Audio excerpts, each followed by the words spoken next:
Selamat siang, terima kasih yang sudah merename akunnya menjadi nama kampus underscore namanya. Yang belum merename silahkan dilihat untuk di layarnya teman-teman. Oke, silahkan diperhatikan untuk seluruh peserta yang bergabung pada kesempatan ini. Ya, di akun Zoom-nya mohon di-rename menjadi nama kampus, kemudian underscore institusinya.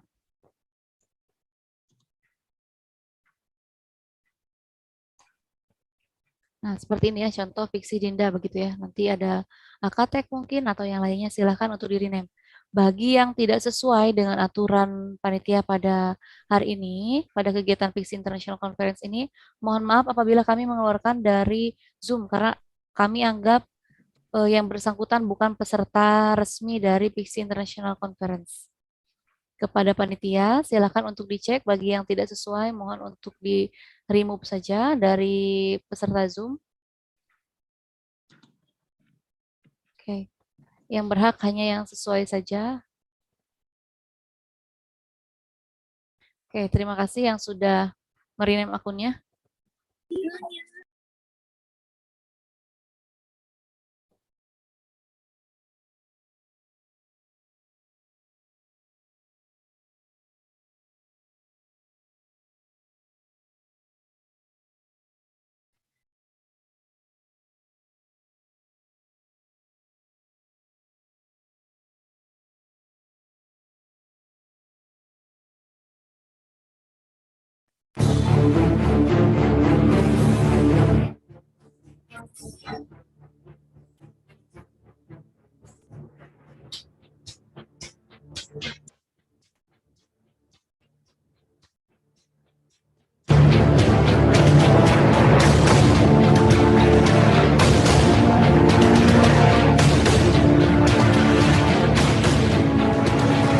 Piksi Ganesha, the purple campus, the winning campus. Nowadays, practical and ready for work education is very important in order to support the government in their fulfillment of working fields program.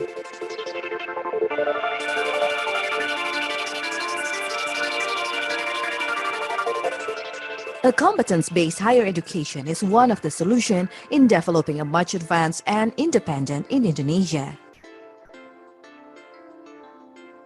The quality of human resource depends on the education system and a good design of curriculum based on the future demands of working fields in many advanced and modern areas of business and industry.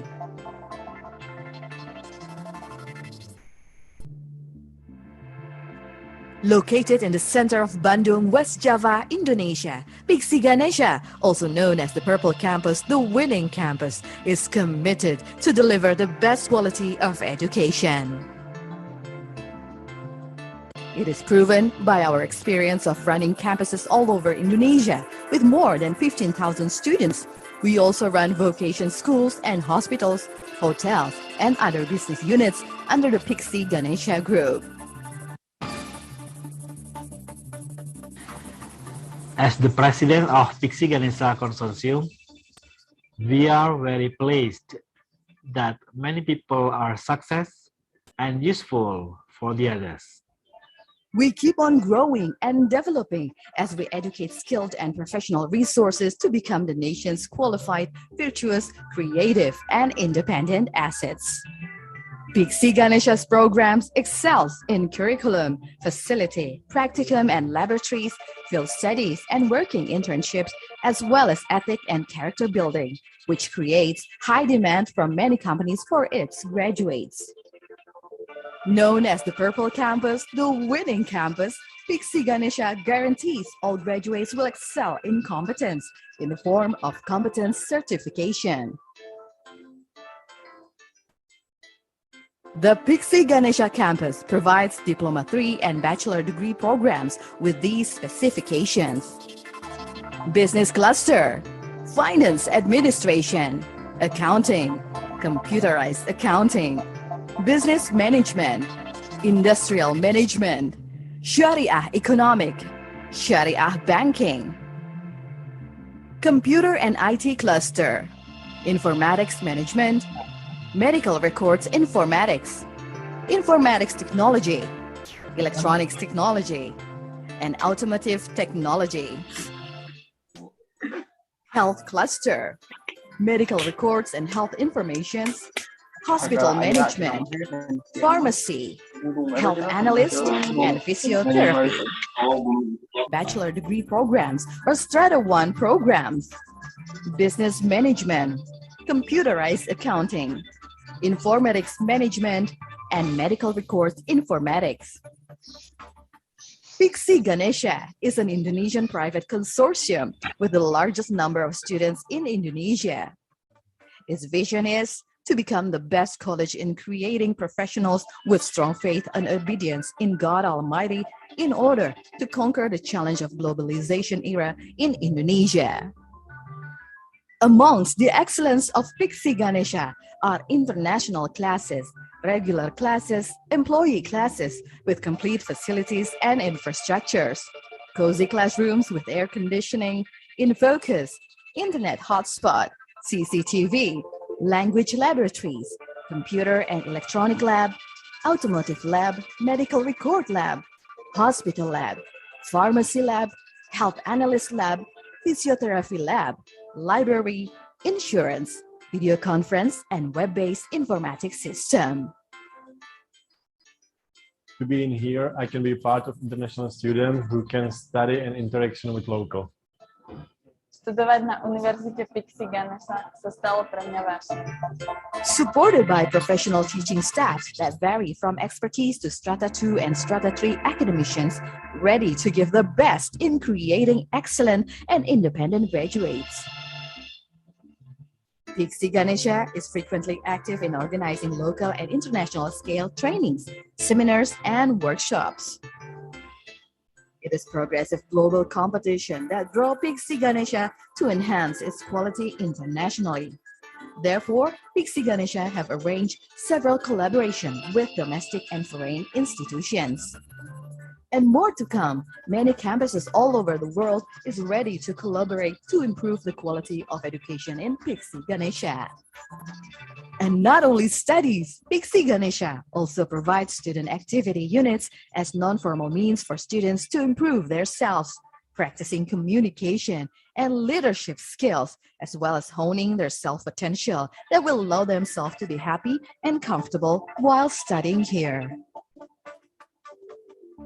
Piksi Ganesha also performing an Excel class named the Cadet Class, a class with mentally and spiritually high ethic and discipline.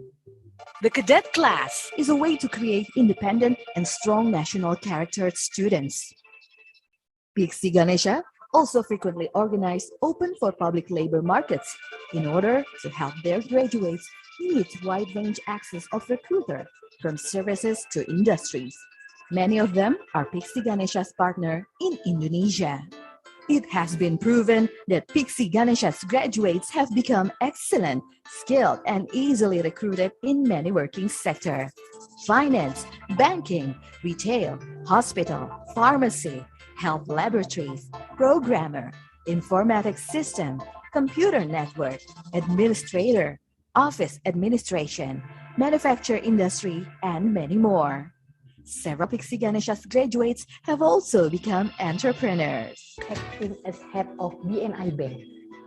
Very proud of Piksi Ganesha graduates who be able to compete with another university. Piksi Ganesha is one excellent campus.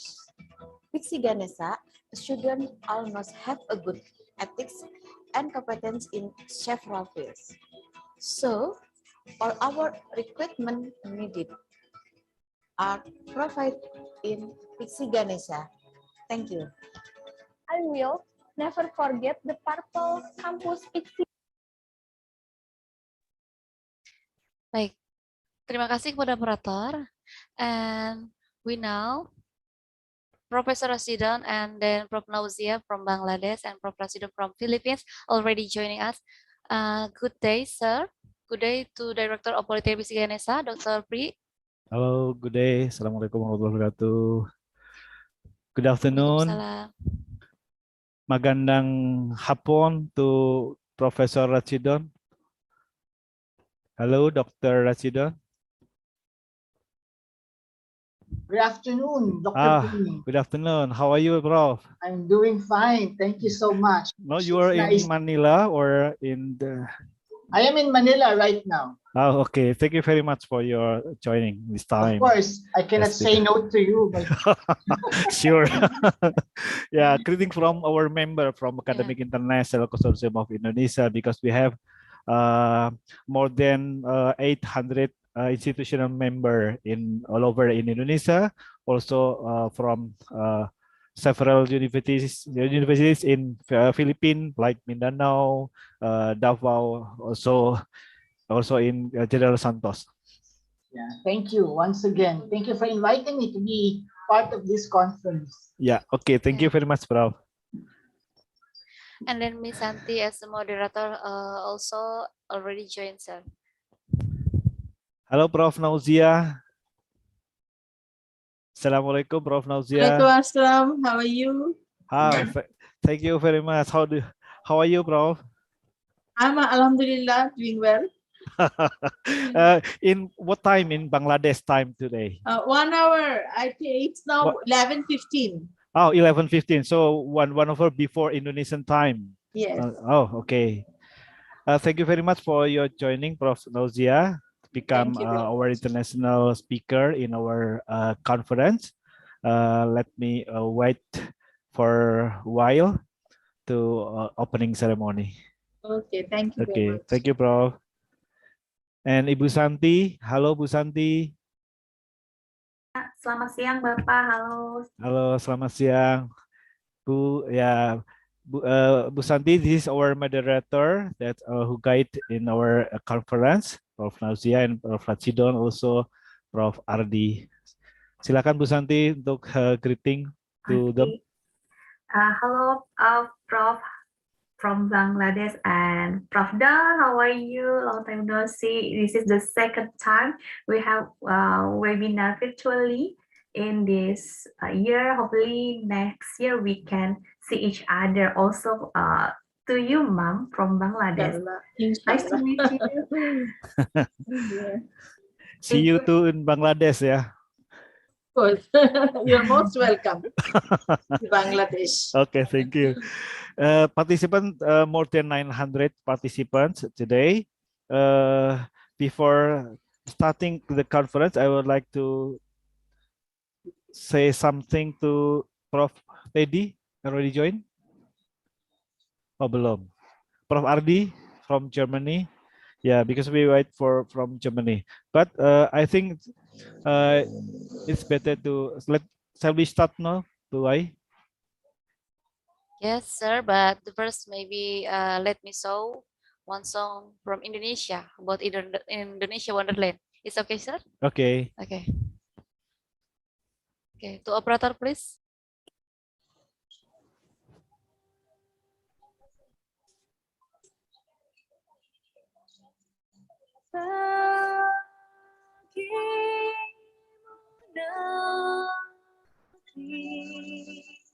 Jiwa raga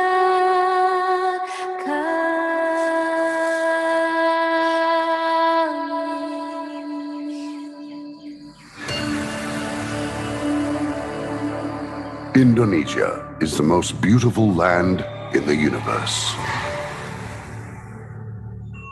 The land where we were born, the nation where we grew up. So many colors that live together in peace. With a million timeless treasures. With an abundance of natural wealth. Indonesia is not just wonderful.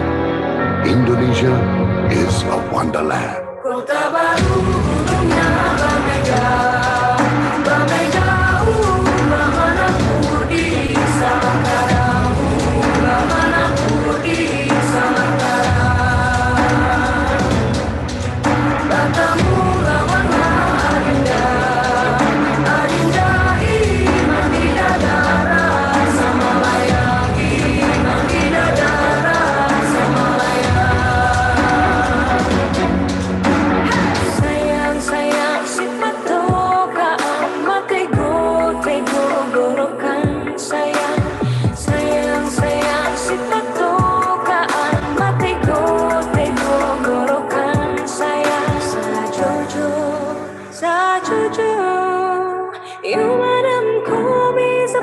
samuna muna muna keke, samuna muna muna keke. Soleram, soleram, soleram, anak yang manis, janganlah dicium, sayang kalau dicium merah pipinya. Kampunan jauh di mata, kunwangsan saya baku wirian, takkan aja kawan-kawan nalamu, sangke basur yang suria.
kami, bangsa Indonesia, dengan ini menyatakan kemerdekaan Indonesia.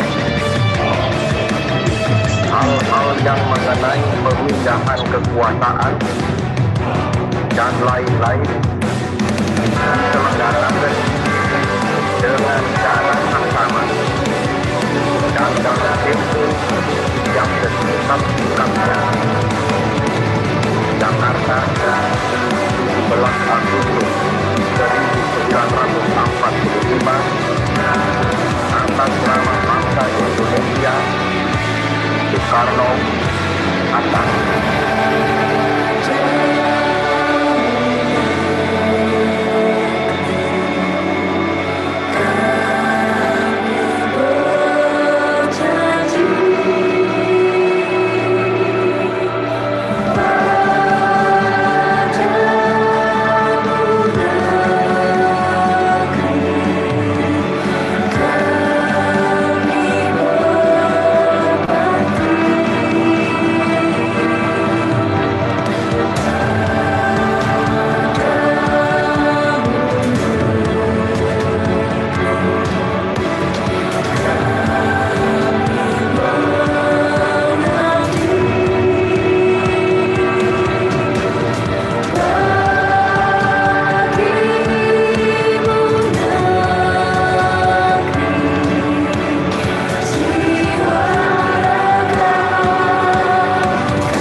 Assalamualaikum warahmatullahi wabarakatuh. Selamat siang semuanya, selamat sore. Mohon maaf, magandang hapon. Oke, izin Bapak, Yuk. saya mulai. Okay, shall we start now? Okay, thank you very much. Before the event start, let me tell you the rules of today's international conference and call for proceedings. Okay, before we going to the main event, let me show about the rules international conference today.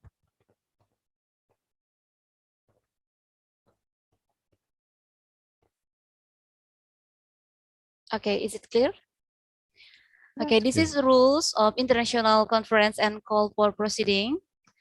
The first, preparation and greetings at 12 p.m. until 12:30 p.m. Jakarta time. And then the second, the webinar will commence at 12:30 until 3:10 p.m. Jakarta time.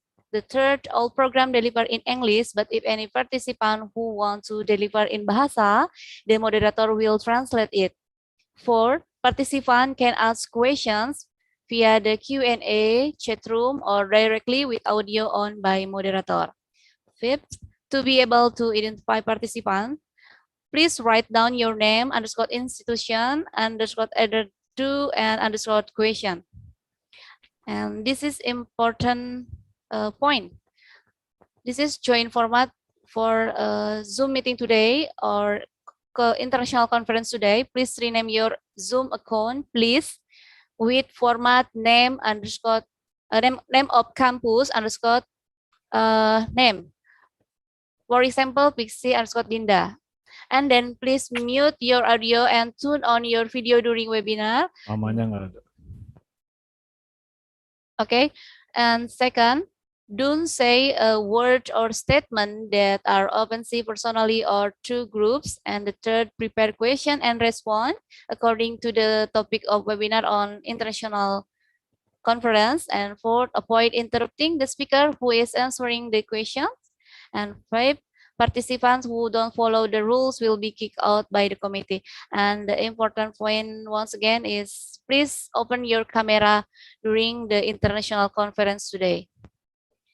And when listening the national anthem, all participants are asked for to stand up straight. Participant who obtain a certificate only who participate in full event and fill out attendance list on live chat room. Thank you. Stay always on and more power. Well, ladies and gentlemen, may I have your attention, please?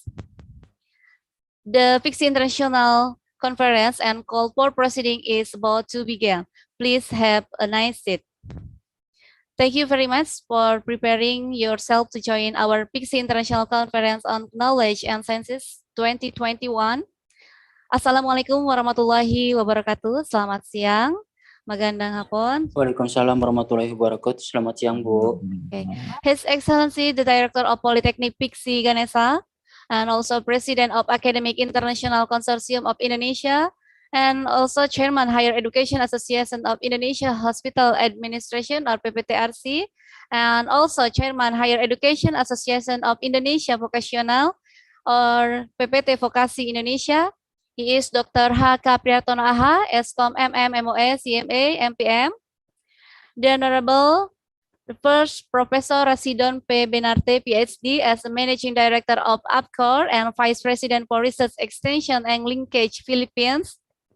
Second, the Honorable Prof. Dr. Nauzia Yasmin MPH, MBBS from State University of Bangladesh.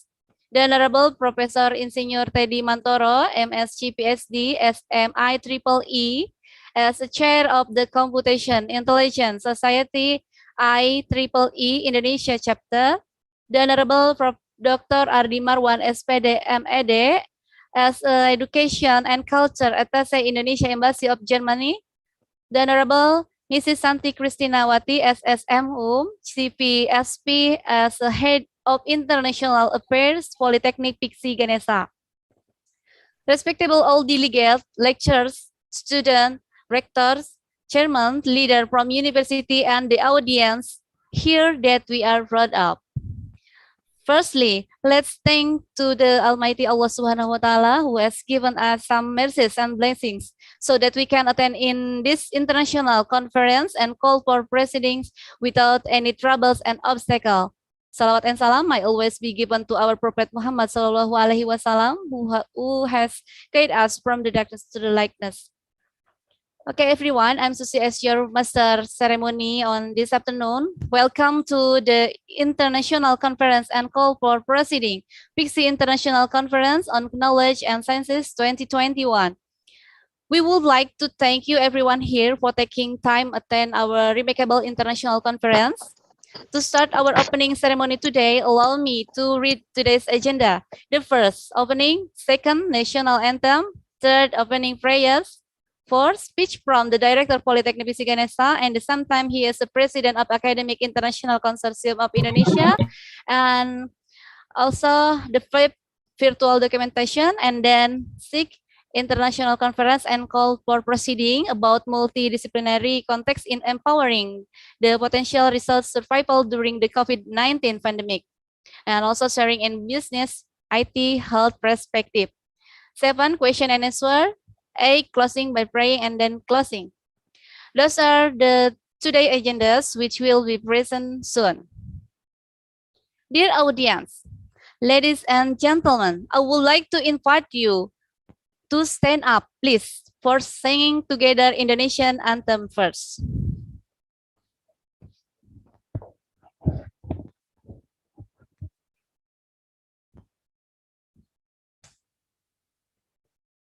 Indonesia tanah air, tanah bentang darah.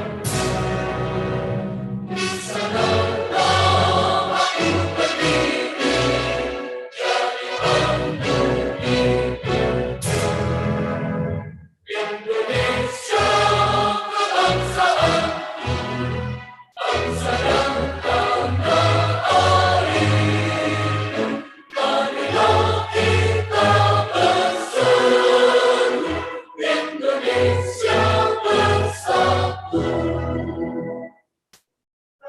Rakyatku hiduplah negeriku, bangsaku rakyatku semuanya.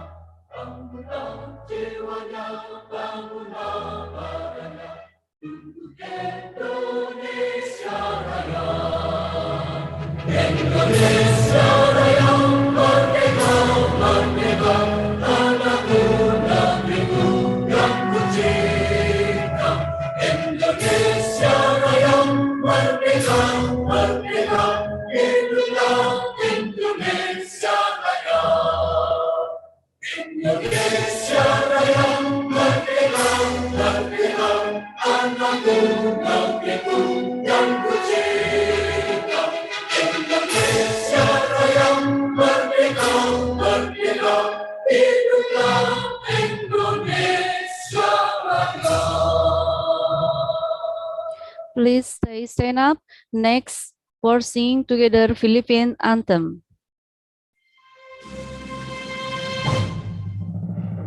Sayang begini, demonstrasi kanan, alam yang khusus, sedikit poin kumai, lupang dirikan, kita tanpa ini, sawan berduri, kita kasih sikit, sana datang untuk sesi berat, senang ditolong, lagi datang setelah kau bersama, yang tidak mahal, kamu sedang kawan berikan, ada ini, kamu berikan kalau damai dan wahai mati ini, mana orang yang berhati bersihkan, kue langit sapiriku, mandi gaya dapat baik menghati, apa bagai dan lahir seru.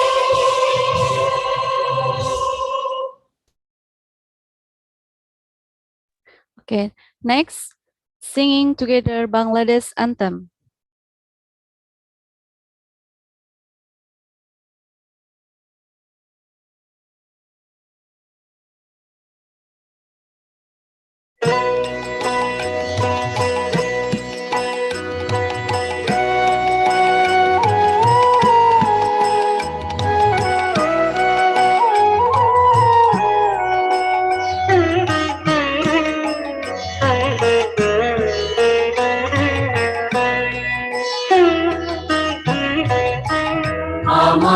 সোনার বাংলা আমি তোমায় ভালোবাসি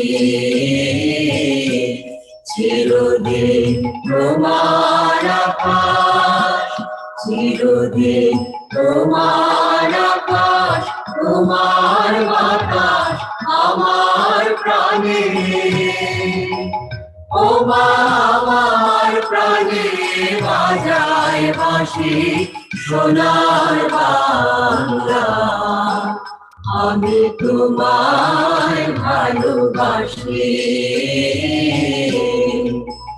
ও মা ফাগুনে তোর আবের বনে প্রাণে পাগল করে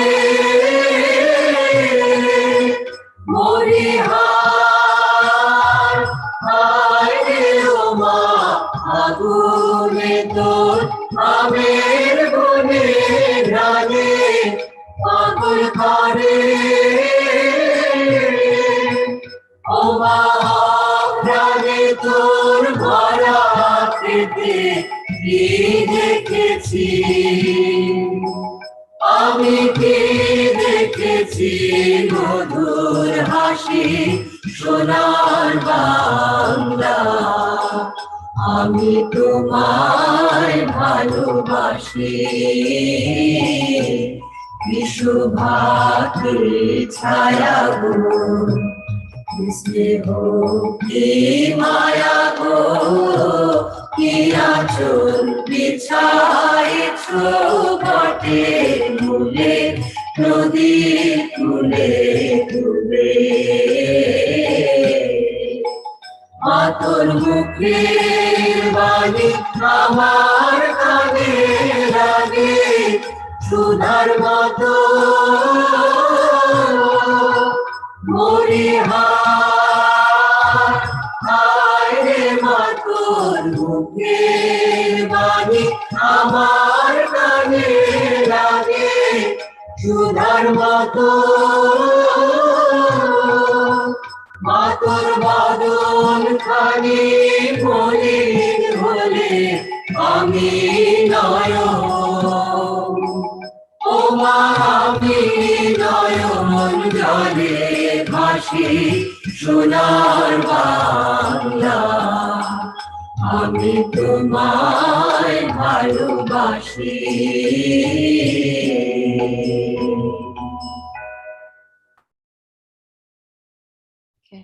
Next, Germany anthem.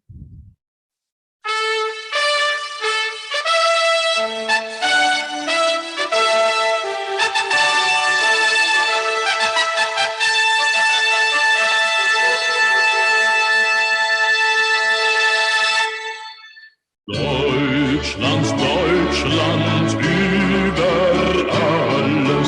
über alles in der Welt.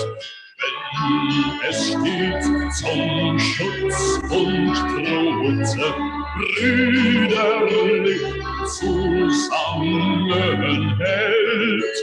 Von der Maas bis an die Memel, von der Etsch bis an den Belt. Deutschland, Deutschland, über alles in der Welt. Deutschland, Deutschland, über alles in der Welt.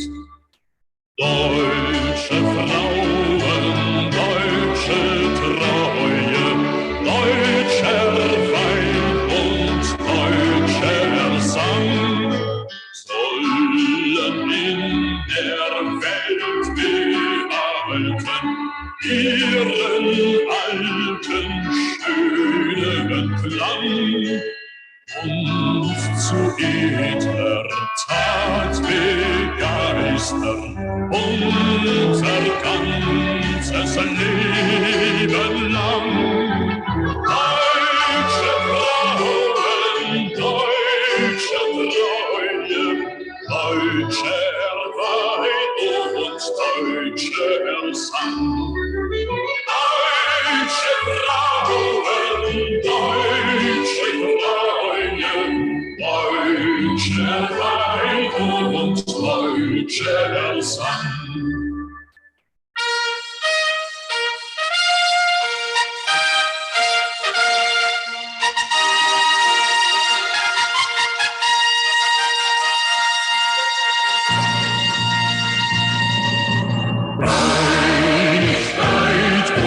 Recht und Freiheit für das deutsche Vaterland.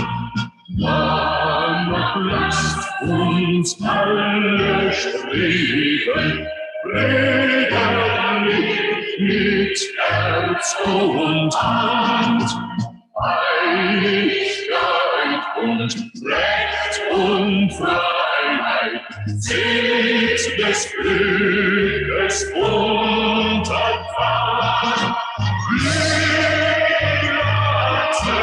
Dieses Glückes, wir deutsches Vaterland.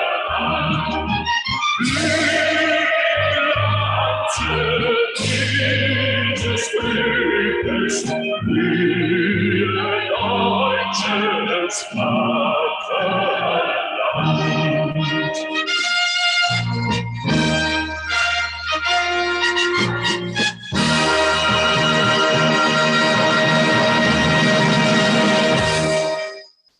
Thank you, dear audience. Please have a seat.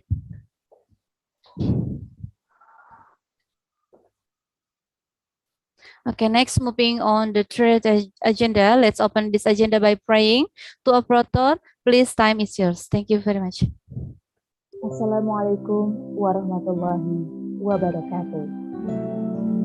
Before starting this event, let us bow our heads, hearts, and souls to Allah Rabb, Malik, and Ilah to ask His blessing for what we are going to do here.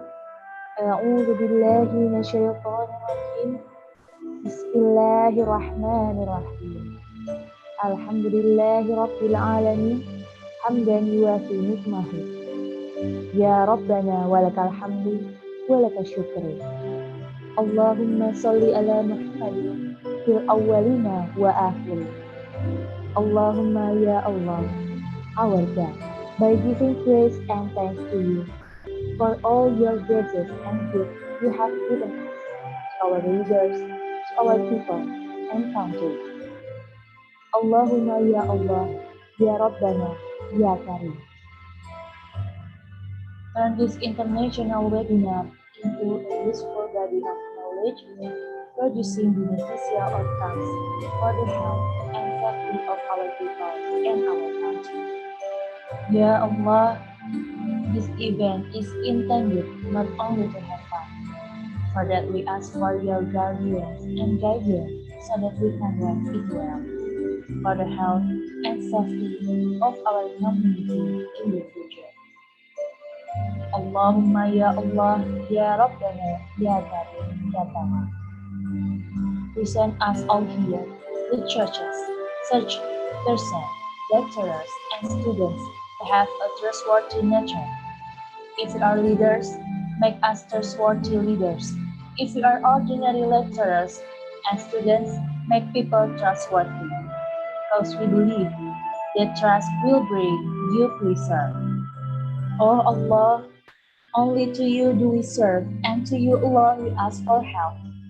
Give us determination, strength, sincerity, protection, and guidance to carry out the mandate as leaders, lecturers, and students who work and work for the sake of serving you alone. Iyyaka na'budu wa iyyaka nasta'in. Rabbana taqabbal minna innaka anta sami'ul 'alim wa tub 'alaina innaka anta tawwabur rahim. Amin ya Allah ya rabbal alamin. Wassalamualaikum warahmatullahi wabarakatuh. Thank you very much to operator. Waalaikumsalam warahmatullahi wabarakatuh. Dear audience, continue on the fourth agenda, which was speech from the Director of Polytechnic Piksi Ganesha and also President of Academic International Consortium of Indonesia. And same time, he is also Chairman of Higher Education Association of Indonesia Hospital Administration, and then Chairman Higher Education Association of Indonesia Vocational or PPT Vokasi. But before he give a speech, allow me to show his CV first. Okay, to operator, time is yours. Hello everyone! Today this types of introducing our guests of honor and speakers is great privilege. He is living inspirations to everyone. He is an Indonesian as a professional lecturer that focus on marketing management. He was graduated from Pajajaran University for doctoral. His affiliation with education institutions are following: Director Polytechnic Piksi Ganesha, President Academic International Consortium of Indonesia, Chairman Higher Education Association of Indonesia Hospital Administration, Chairman Indonesia Vocational Higher Education of Indonesia, President Director Piksi Ganesha Consortium, President Director IP Group Holding Company. Ladies and gentlemen, from this accomplishment and achievement, he recognizes as an outstanding businessman of hospitality and tourism. He is successfully to build 25 hotels, guest houses, and theme parks in Indonesia. And moreover, he is an expert education observer who has developed his institution with 8 campuses and 5 senior high schools. Ladies and gentlemen, the one and only. So please welcome Dr. Haka Prihartono AH, Eskom MM Mos CMA MTM.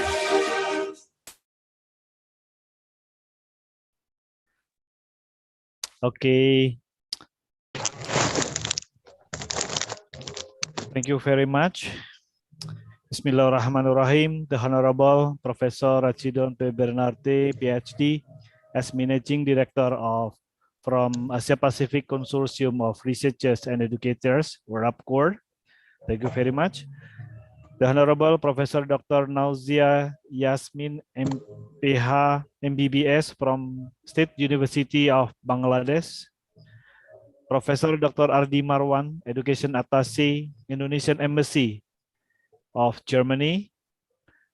Professor Insinyur Teddy Mantoro, MSc, PhD, SMIE 3, as the Chairman of Computation Intelligence Society. All delegates, directors, rectors, lecturers, students, and the audience here that we are proud of. Assalamualaikum warahmatullahi wabarakatuh. And very good afternoon. Praise God Almighty for the blessing and grace of Allah Almighty. We can be present this international event, call it PICS, or Piksi International Conference on Knowledge and Sciences 2021, organized by Polytechnic Piksi Ganesha in best collaboration with Academic International Consortium of Indonesia, or IEC Indonesia, Vocational Higher Education Association of Indonesia, or PPT Vokasi Indonesia, Higher Education Association of Indonesia Hospital Administration, or PPT-RC, and also with co-host as a partner from Polytechnic Piksi Ganesha Indonesia in Kebumen, Central Java, School of Management and Computer Pamitran in Karawang, West Java, Telecommunication and Technological Academy, Bogor, West Java, Indonesia, School of Sharia Economic Indonesia, Purwakarta, West Java, and Tourism and Hospital Academy in Bandung, West Java. I would like to say also thank you very much for all participant and all presenter from University Duta Bangsa Surakarta University, Polytechnic Piksi Ganesha, Sumatera Utara University, Kristen Petra Surabaya University, Indonesia University or Universitas Indonesia, thank you very much. Sekolah Tinggi Ilmu Ekonomi YPPI Rembang in Central Java, thank you very much for being participant and also being presenter. Ladies and gentlemen, in this conference has the theme multidisciplinary context in empowering the potential resource survival during COVID-19 pandemic, sharing in business, IT, and health perspective. We invite 4 best speakers who are professional in their field from 4 countries, from Indonesia, Philippines, Bangladesh, and also Germany. Ladies and gentlemen, on behalf of Director of Polytechnic Piksi Ganesha, we would like to say thank you very much to all speaker, delegate, participant who joining in this Piksi International Conference on Knowledge and Sciences 2021. Hopefully, this conference has the purpose, the first, sharing all about information in terms of vocational learning in each countries, in business, IT computer, and also in health perspective. The second, also sharing in research publication, and after all journal will be published in e-proceeding 2021 today. Ladies and gentlemen, this conference also is one of our requirement before students graduate. So before graduation, this program is also one time in 1 year become participant or speaker, whether for student or for teachers or lecturers in our campus. Ladies and gentlemen, finally, on behalf of the Director of Polytechnic Piksi Ganesha, the President of Academic International Consortium of Indonesia, Chairman of PPT Vokasi Indonesia, and also Chairman of PPTRC, we would like to say thank you very much to all best speaker, participant, partner, and also as co-host from other university. We also apologize if any inconveniences during this event, and hopefully this event will be very useful for us as form of best collaboration to make the future competitiveness of a nation more equitable and prosperous. And by saying Bismillahirrahmanirrahim, this Piksi International Conference on Knowledge and Sciences 2021 with the theme multidisciplinary context in empowering the potential resource survival during COVID-19 pandemic, sharing in business, IT, and health perspective officially opened. Thank you to all who has helped and be partner in this event as well. Always be success and welcome, and also have a nice international conference. Maraming salamat, Wilendang, and in Bengali, Daan Ya Bada. Terima kasih. Thank you very much. Assalamualaikum warahmatullahi wabarakatuh.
Okay, clap your hand please for Piksi International Conference on Knowledge and Sciences 2021.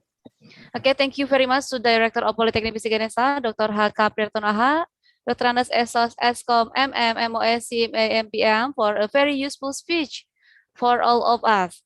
Well, before entering the main event, we would like to permission for take a virtual documentation. First, there are 3 posts. Maybe the first like this, thumbs up. Yeah, and then Pix okay, and then vocational education. Okay. Already? Okay. The first post, thumbs up please.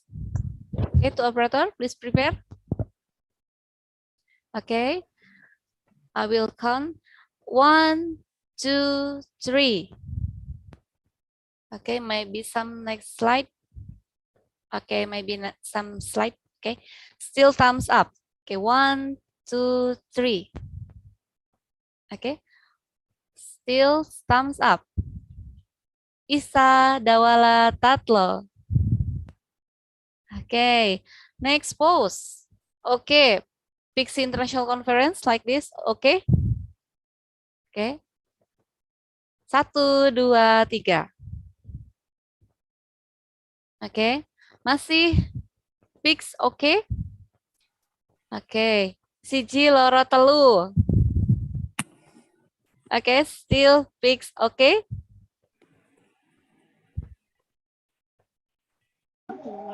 Oke, una, das, tres.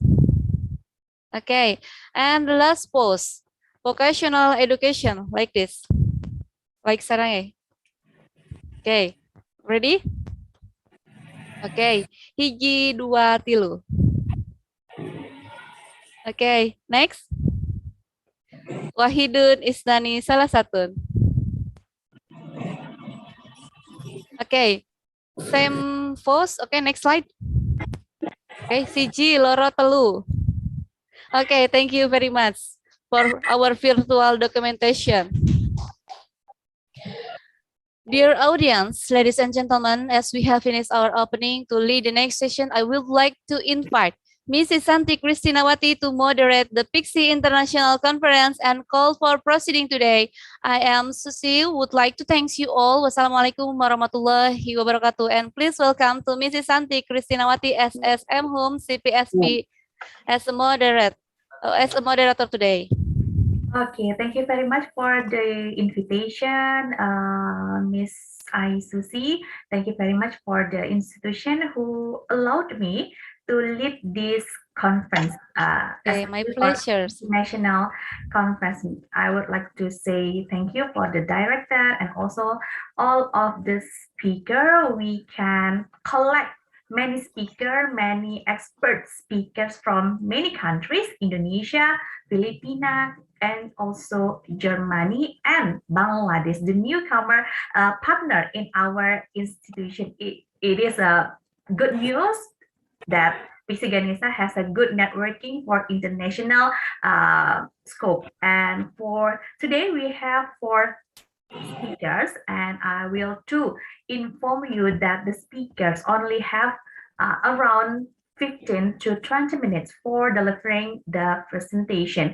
And for the first speakers to this conference, I would like to say hi to Professor Rasi Don. Are you there, Prof? Hello, how are you, Prof? Hello. Hello, Santi. Hi, Prof. Don. It's glad to see you in pandemic, even though we instill virtual method to share any knowledge, especially in our conference today is how to face strategies especially sharing in business, IT, and also help to fight our environment, our struggling in this pandemic. And then, ladies and gentlemen, I would like to inform you about Prof. Don curriculum vitae. May I help for the operator to share the screen of Prof. Don CV maybe? Okay, Professor Rasidon P. Binardi, PhD, as the Managing Director of AFCOR. And this is a good opportunity for the newcomers that Prof. Don will maybe a little bit inform you about AFCOR and what is the benefit in his presentation. But for the main point, I would like to invite Prof. Don to share his theme about effective communication strategies in learning in the era of the COVID-19 pandemic.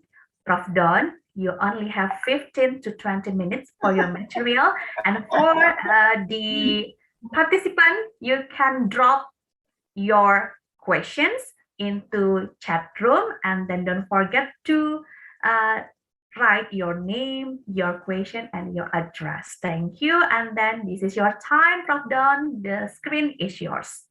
Thank you very much, Santi. Papri, thank you so much for inviting me once again.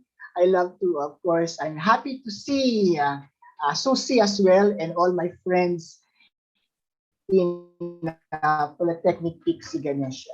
First of all, I would like to congratulate Polytechnic Piksi Ganesha for organizing this wonderful conference. You're always organizing very worthwhile conference. And this is one of the conferences that I love to attend ever since that I have been in Indonesia. Indonesia is my second home aside from the Philippines.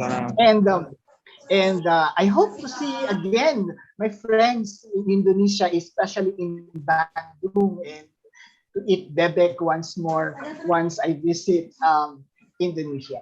Okay, I am given, Miss Santi, you're telling me that I am only have 15 to 20 minutes. Can I have 5 more minutes extension?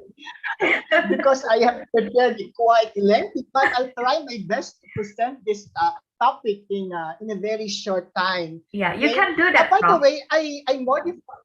Yeah, I modify a little bit of the topic that was given to me. Instead of focusing more on communication strategy, I would like to share with you the different strategies and the challenges that we are facing right now as we face COVID and the aftermath of COVID-19 in the areas of education, particularly in the learning and the teaching processes that we are encountering. Okay, allow me to share my screen first.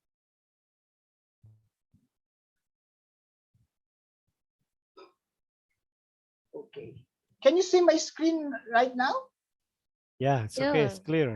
Okay. Thank you. Yeah, thank you so much. My discussion will revolve. Dapat lagi ya. Siapa yang mana tahu taksi lebih dari 300.000 bisa muterin itu ya. Tapi ditunggu sebentar karena harus di videoin. Okay. Thank you. Although I don't understand that. Okay. My discussion will revolve in the aspect of education and learning in the post-pandemic world, focusing on the challenges and approaches and strategies that universities, students, and faculty members should learn so that we'll be ready to adapt to the new normal. Okay, and by the way, just a reminder that my slide is composed of more of pictures rather than text, but I'll be sharing with you the article that I'm talking about that I'll be sharing with you today, okay? Which you can also share with your colleagues and your students and maybe part of your proceedings later on. Okay, although I was introduced a while back, allow me to share a little bit of my disclosure. I am presently the Managing Director of the Asia Pacific Consortium of Researchers and Educators and currently connected with Quezon City University, Polytechnic University of the Philippines, Universidad de Manila, La Consolacion University, Holy Angel University, and I'm proud visiting professor of Polytechnic Piksi Ganesha. I had students in Polytechnic Piksi Ganesha in the international classes, which I hope later on I can also, visit you once more. And you can see my slide so I will not deal on this particular aspect much more. Okay, so let us start the discussion. Okay, the COVID-19 pandemic has created the largest disruption. I believe you will agree with me that it created the largest disruption of education systems in history, affecting nearly, take note of this, 1.6 billion learners in more than 119 countries and all continents, as reported by UNESCO and even the UNICEF. Closures of schools and other learning spaces have impacted 94% of the world's student population, up to 99% in low and lower middle income countries, especially those in Africa and South Asia. And the crisis, we all know that we are encountering a lot of educational issues and challenges, but this crisis aggravated the pre-existing education disparities by reducing opportunities for many of the most vulnerable children, youth, and adults, those living in poor or rural areas, the girls, persons with disabilities, and forcibly displaced persons to continue their learning. Learning losses also threaten to extend beyond this generation and erase decades of progress. Some 23.8 million additional children and youth from pre-primary to tertiary may drop out or not have access to school in the coming years due to the pandemic's economic impact alone. In terms of the budget and support for education, as fiscal pressures increase and development assistance comes under strain, the financing of education could also face major challenges, increasing massive pro-COVID-19 education funding gaps. For low-income countries like here in Southeast Asia, South Asia, and even in Africa, for instance, that gap had reached a staggering $148 billion annually, and it could now increase by up to one-third. That is a sad reality in terms of support for budget. On the other hand, this crisis has stimulated innovation. Although there is a negative impact of COVID-19, in a way, there are good things that you should be happy about. One is the stimulation of innovation within education sector. We have seen innovative approaches to support of education and training. From radio and television to take-home packages like modules, distance learning solutions were developed all over the world supporting education continuity, including, of course, the Global Education Coalition convened by UNESCO and the UNICEF. We have also been reminded of the essential role of teachers that governments and other key partners have had an ongoing duty to care to education personnel. You know, online education is not new. It becomes important nowadays because of the pandemic. But when we talk of online education, we've seen this type of mode of education around 20 years ago. So it becomes more important because of the pandemic. But these changes have also highlighted the promising future of learning and the accelerated changes in modes of delivering quality education and cannot be separated from the imperative of leaving no one behind. We believe that in education, no one should be left behind. This is true for children and youth affected by a lack of resource or enabling environment to access learning. It is true for the teaching profession and their need for better training in new methods of education delivery, as well as supports. Last but not the least, this is true for the education community at large, including local communities upon whom education continuity depends during crisis and who are key to building back better. The COVID-19 crisis and the unparalleled education disruption is far from over. It's not yet over, as many countries have yet announced a date for schools to reopen across the world. Here in the Philippines, we're not yet in the normal education setup. We're still in the limited face-to-face. Governments, unions, parents, and children are grappling with and when and how to approach the next phase. We don't know what will be the next one. Countries have started planning to open schools nationwide, either based on grade level and by prioritizing exam classes or through localized openings in regions with fewer cases of virus. However, given the continued virulence of the virus, the majority of countries had yet to decide on their opening date. This decision can enormous social and economic implication and will have lasting effects on educators, on children, on the youth, to their parents, especially women, and in need of the societies as a whole. As the health crisis unfolded, causing massive socioeconomic disruption, education systems around the world were swift to react and adapt. Governments responded quickly to ensure education continuity and protect the safety of learners and education actors by closing schools and other learning spaces. However, the unequal provision of learning modalities during closure will likely create inequalities in a longer term. Thus, new approaches and strategies must be implemented. I just want to cite UNESCO and even UNICEF provided a lot of recommendations to ensure normal operation, safe and normal operation of our schools after the pandemic. And I want to cite the most important one. And one of the recommendations given is the use of wide range of distance learning tools. Ensuring learning continuity during the time of school closures became a priority for governments the world over, many of which turned to ICT, requiring teachers to move to online delivery of lessons. Countries report that some modalities have been used more than others, depending on education levels.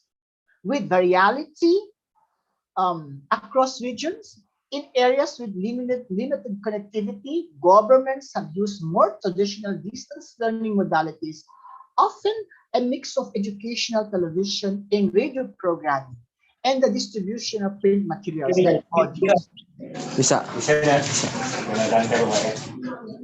Relatively, few countries are monitoring the effective reach and use of distance learning modalities.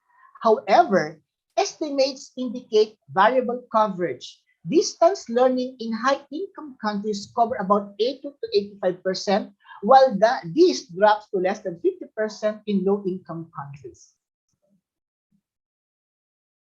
School closure have necessitated changes in and in some cases caused serious disruption to how students are evaluated. This is a challenging area, of course.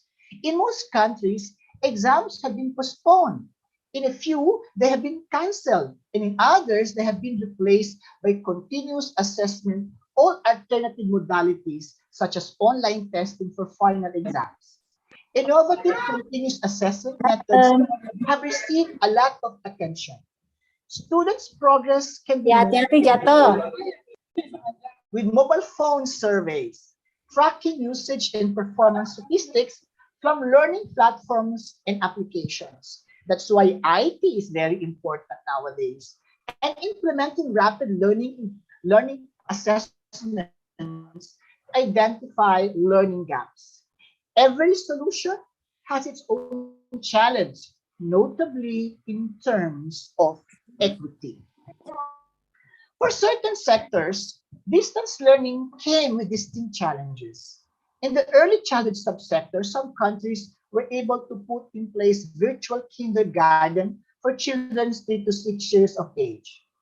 Technical and vocational apprenticeship schemes and work-based learning centers were able to adapt in some countries.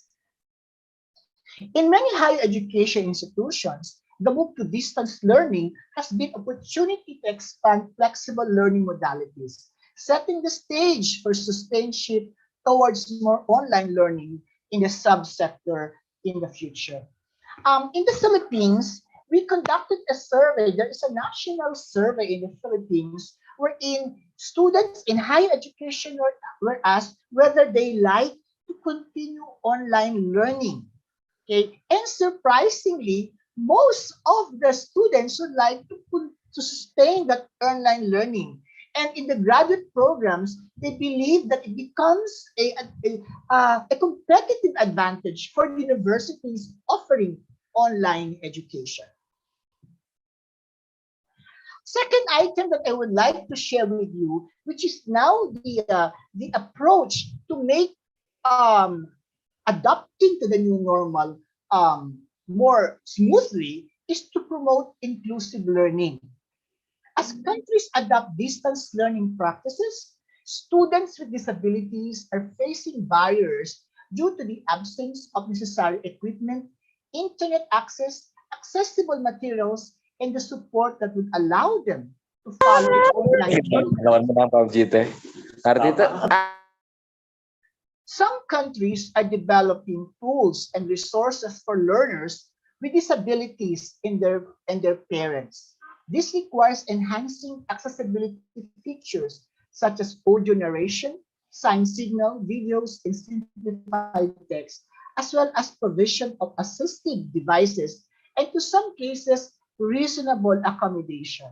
So let us look into the situation of the vulnerable people, the disabled, those people with disabilities. How can they cope with this new normal, no? If we don't have access to technology? That is also another challenge. From the onset of the pandemic, teachers were immediately tasked with implementing distance learning modalities, often without sufficient guidance and training or resources. This occurred at every level of education. In many contexts, teacher professional development has moved online or been disseminated via telephone and video application, but marginalized teachers may have missed out on such support. Web-based class meetings and applications have become useful tools and new ways of communicating with the learners and communication or education community. Teachers across the globe were largely unprepared to support continuity of learning and adapt to new teaching methodologies. Even in contexts with adequate infrastructure and connectivity, many educators lack the most basic ICT skills, meaning they will likely struggle with their own ongoing professional development, let alone with facilitating quality distance learning. The COVID-19 crisis has highlighted that both initial and in-service teacher education are in need of reforms to better train teachers in new methods of education delivery. Let us talk about teachers. Teachers, I believe there are a lot of teachers, instructors attending this conference. Teachers' physical health was put at risk when required to provide face-to-face education for children of essential workers and vulnerable children. Adding to the fear of being exposed to the virus was a fear of losing salaries and benefits. And all while coping with increased workloads and family responsibilities. This is especially true of female teachers who had to continue teaching and bore a disproportionate share of family responsibilities. Some countries integrated psychological support into their contingency plans, and guide for teachers and local associations and NGOs mobilized to provide additional support. Many more teachers will need psychological support themselves and try to meet.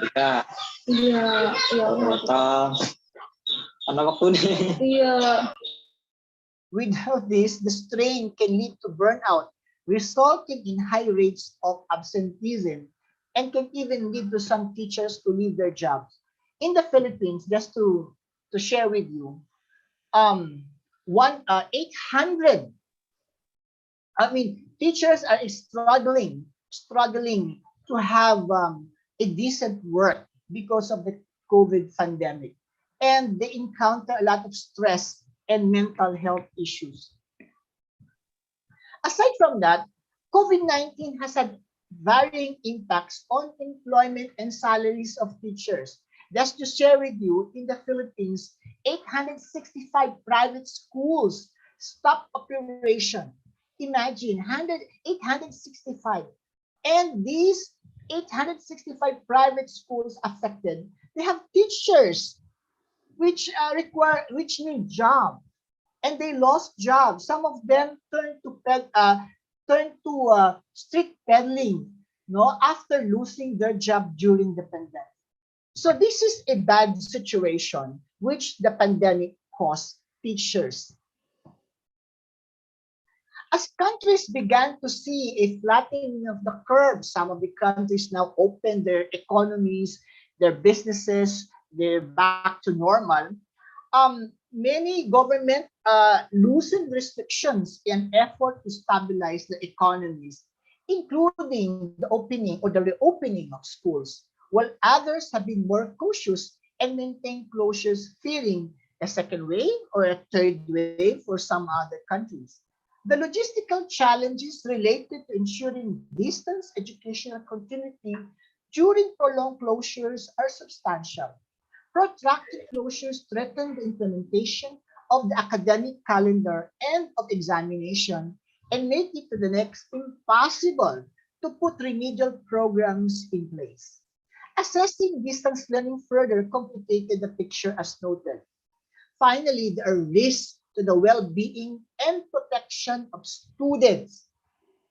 Providing school meals, protecting children from abuse and violence, and there is a need to address the well-being and health concerns of teachers and to provide them with remote support, including through the risk to teacher training on online pedagogy. Successive closures and opening are likely to continue as the virus continues to circulate globally.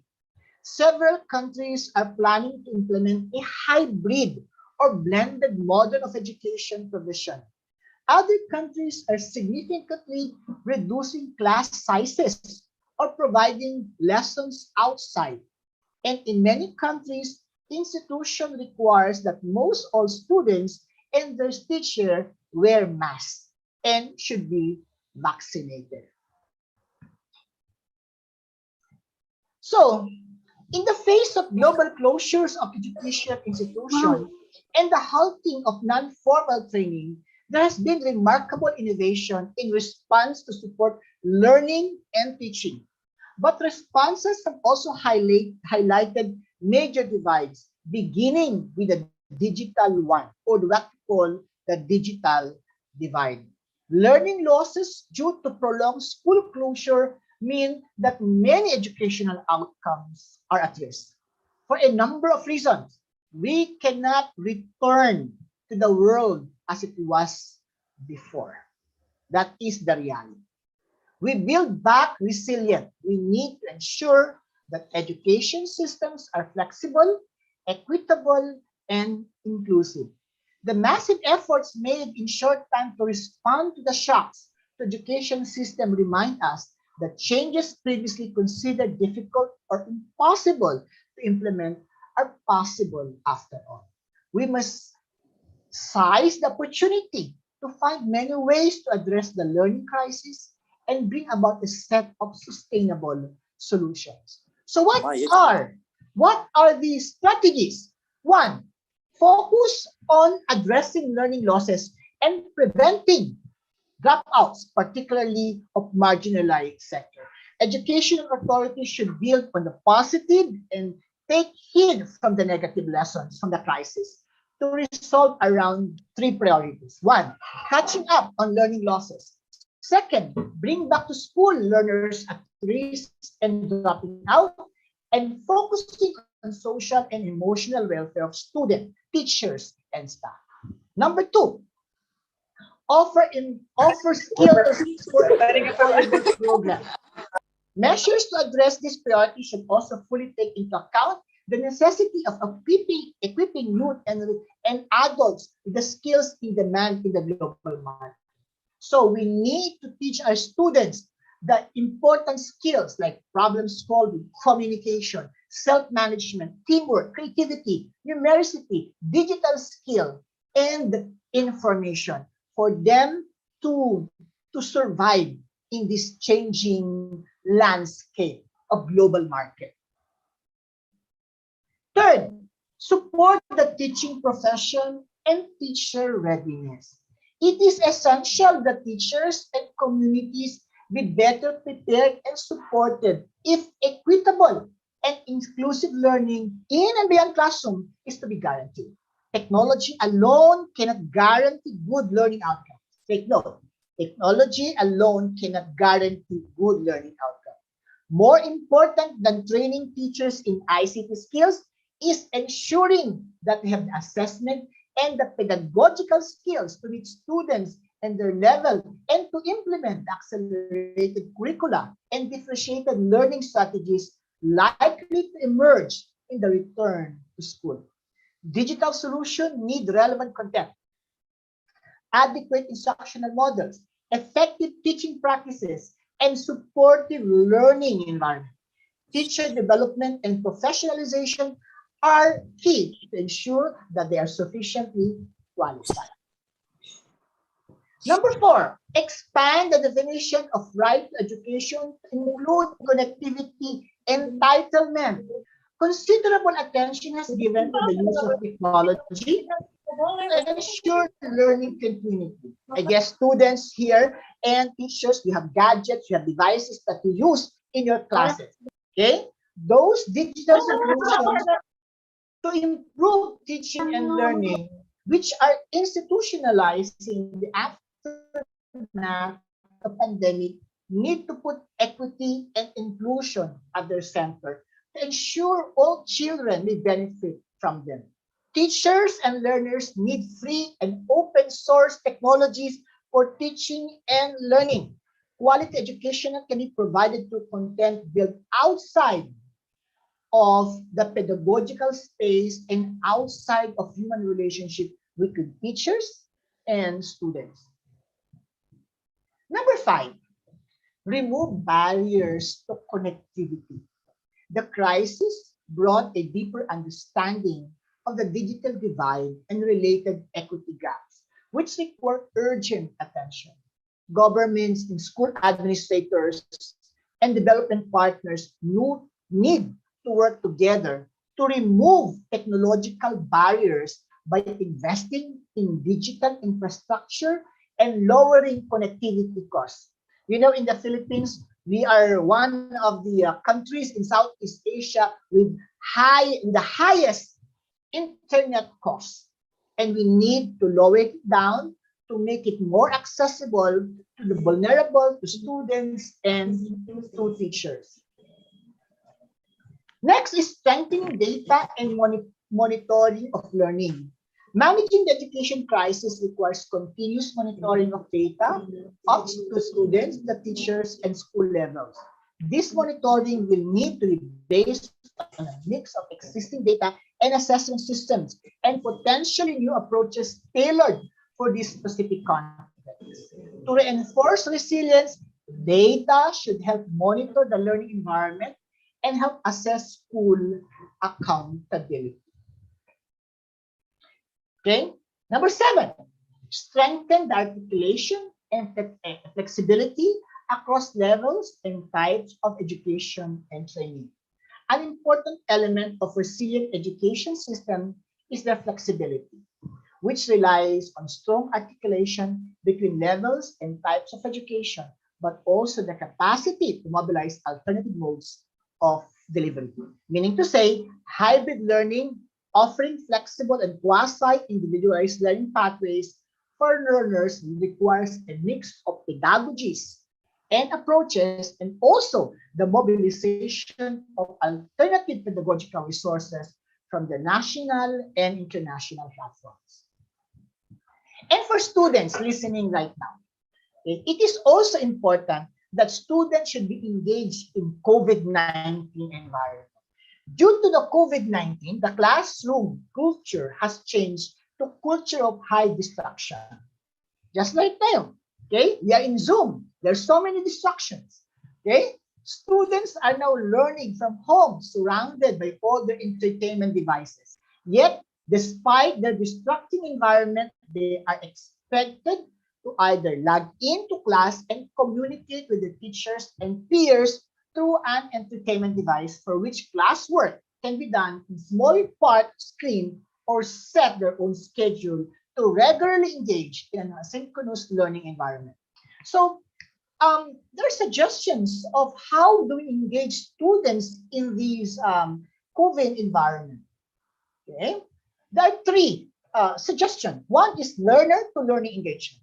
These include activities such as discussion boards and other various ways of sharing experiences and resources between students.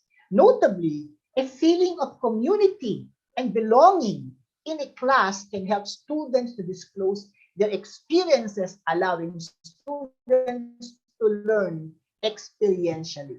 Second, learner-instructor engagement. This focuses on communication between the instructor and the student, which is an important predictor of student success and achievement. Through modeling positive behaviors and establishing presence, the instructor can foster the learner's sense of community. The third one is learner content engagement. Okay, this consists of the organization of instructional materials and planned activities, which is another component of engagement crucial to student success. Now, I just want to add, number 8, we need also educational leaders to embrace the new normal educational leadership style. What is that new normal educational leadership style? The leadership style that is flexible, adaptive, and decisive. Okay, these are the things that we need as educational leaders. Our administrators, you need to be decisive, you need to be adaptive, you need to be a planner, and you need to have a foresight of what will happen in the future. Okay, and to close, okay, this my talk. The shock of the COVID-19 crisis on education and learning has been unprecedented. It has set the clock back to the attainment of international education goals, and this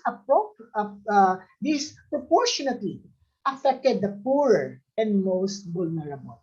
And yet, the education community has proved resilient, laying groundwork for rebound. There remains at risk downward spiral in a negative feedback loop of learning, loss, and exclusion.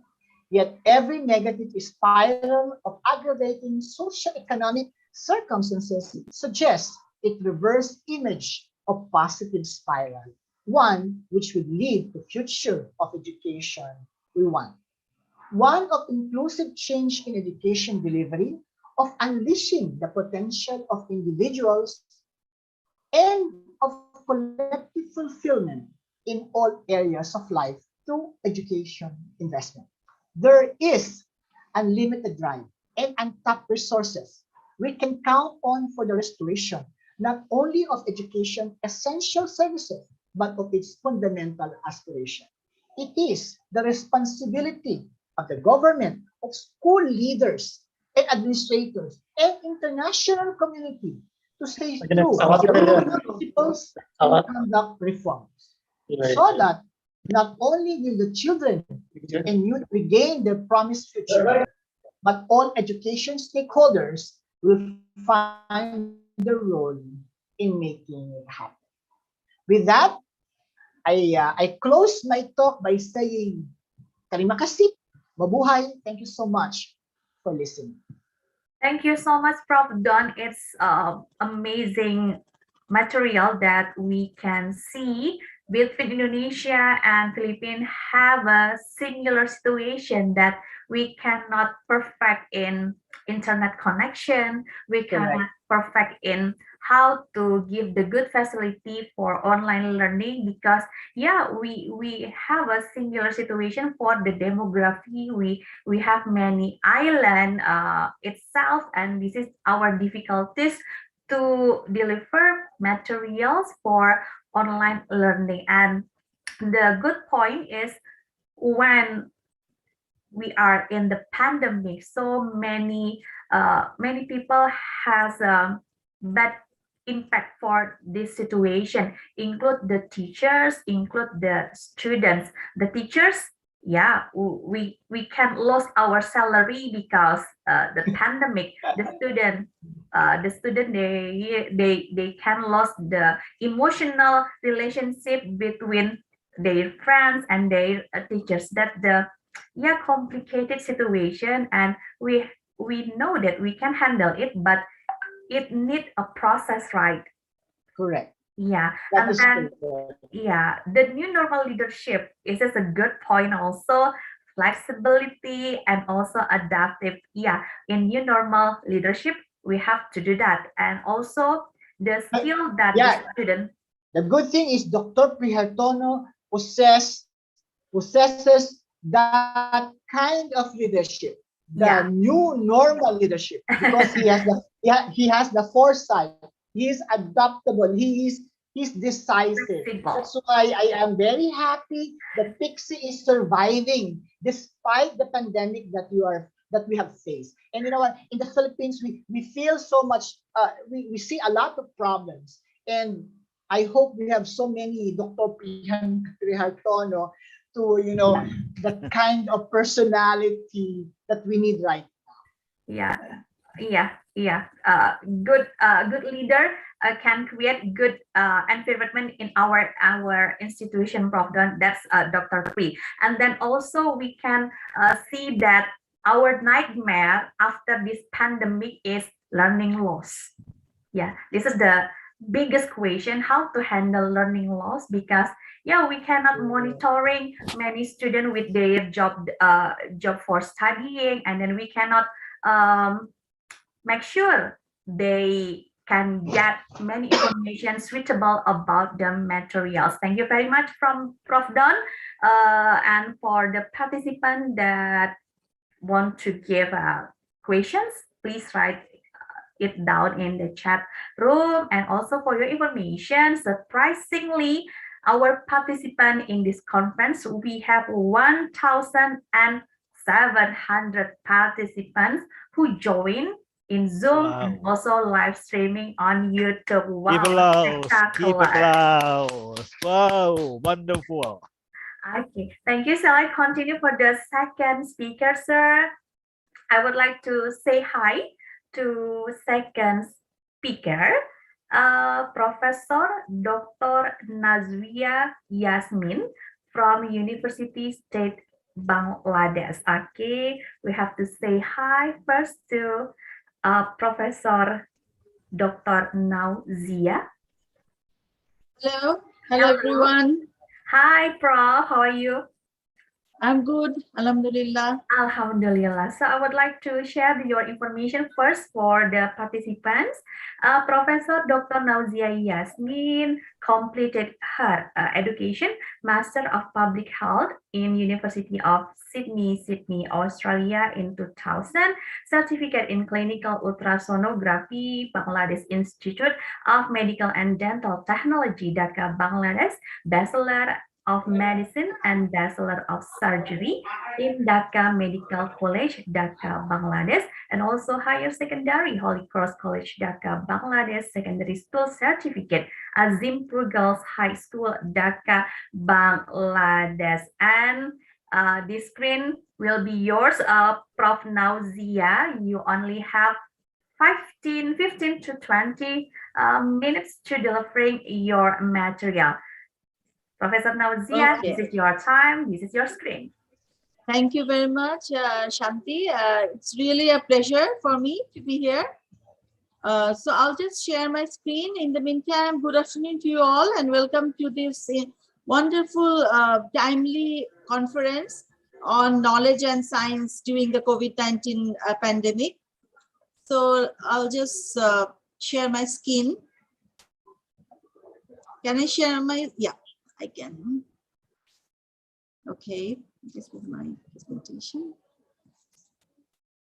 Can you see my presentation? Yes, Yeah. Prof. Okay, clear.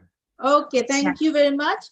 The topic is, the pattern and strategies of our vocational education in the health sector during the COVID-19 pandemic. Of course, this is from Bangladesh perspective. Excuse me, Prof. Nauzia, can you make it a full screen for your slide? Yes, I already did. Oh, yeah, thank you. I already did. Thank you very much. So, like what I was saying, that in the health sector, usually the option of vocational training is limited.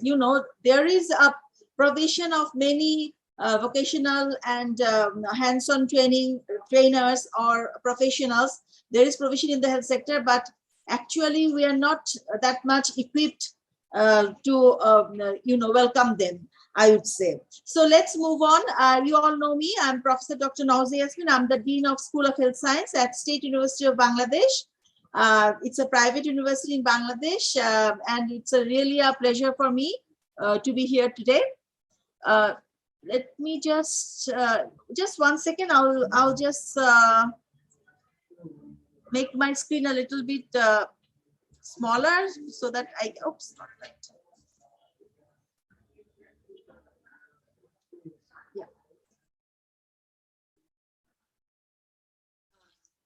Think I can see now. Yeah. So let me first talk about what is vocational training. I think you all know that these are all technical education. It's called hands-on training, not like based on practical activities. Traditionally, it is non-academic and totally related to a definite trade, like definite type of business, occupation, or profession. And the reason for expression, which is like the students participates in this training. Usually, what we do is we give theory. Most in the formal education we give theory. It's mainly theory based, but vocational training is mainly practical and hands-on training. So according to the ministry in Bangladesh, Ministry of Education, the vocational training board, we have got a vocational training board 2016. The ratio of the in our country, the ratio of the technical students in Bangladesh is 14%, but it should be at least 30% for the year 2030.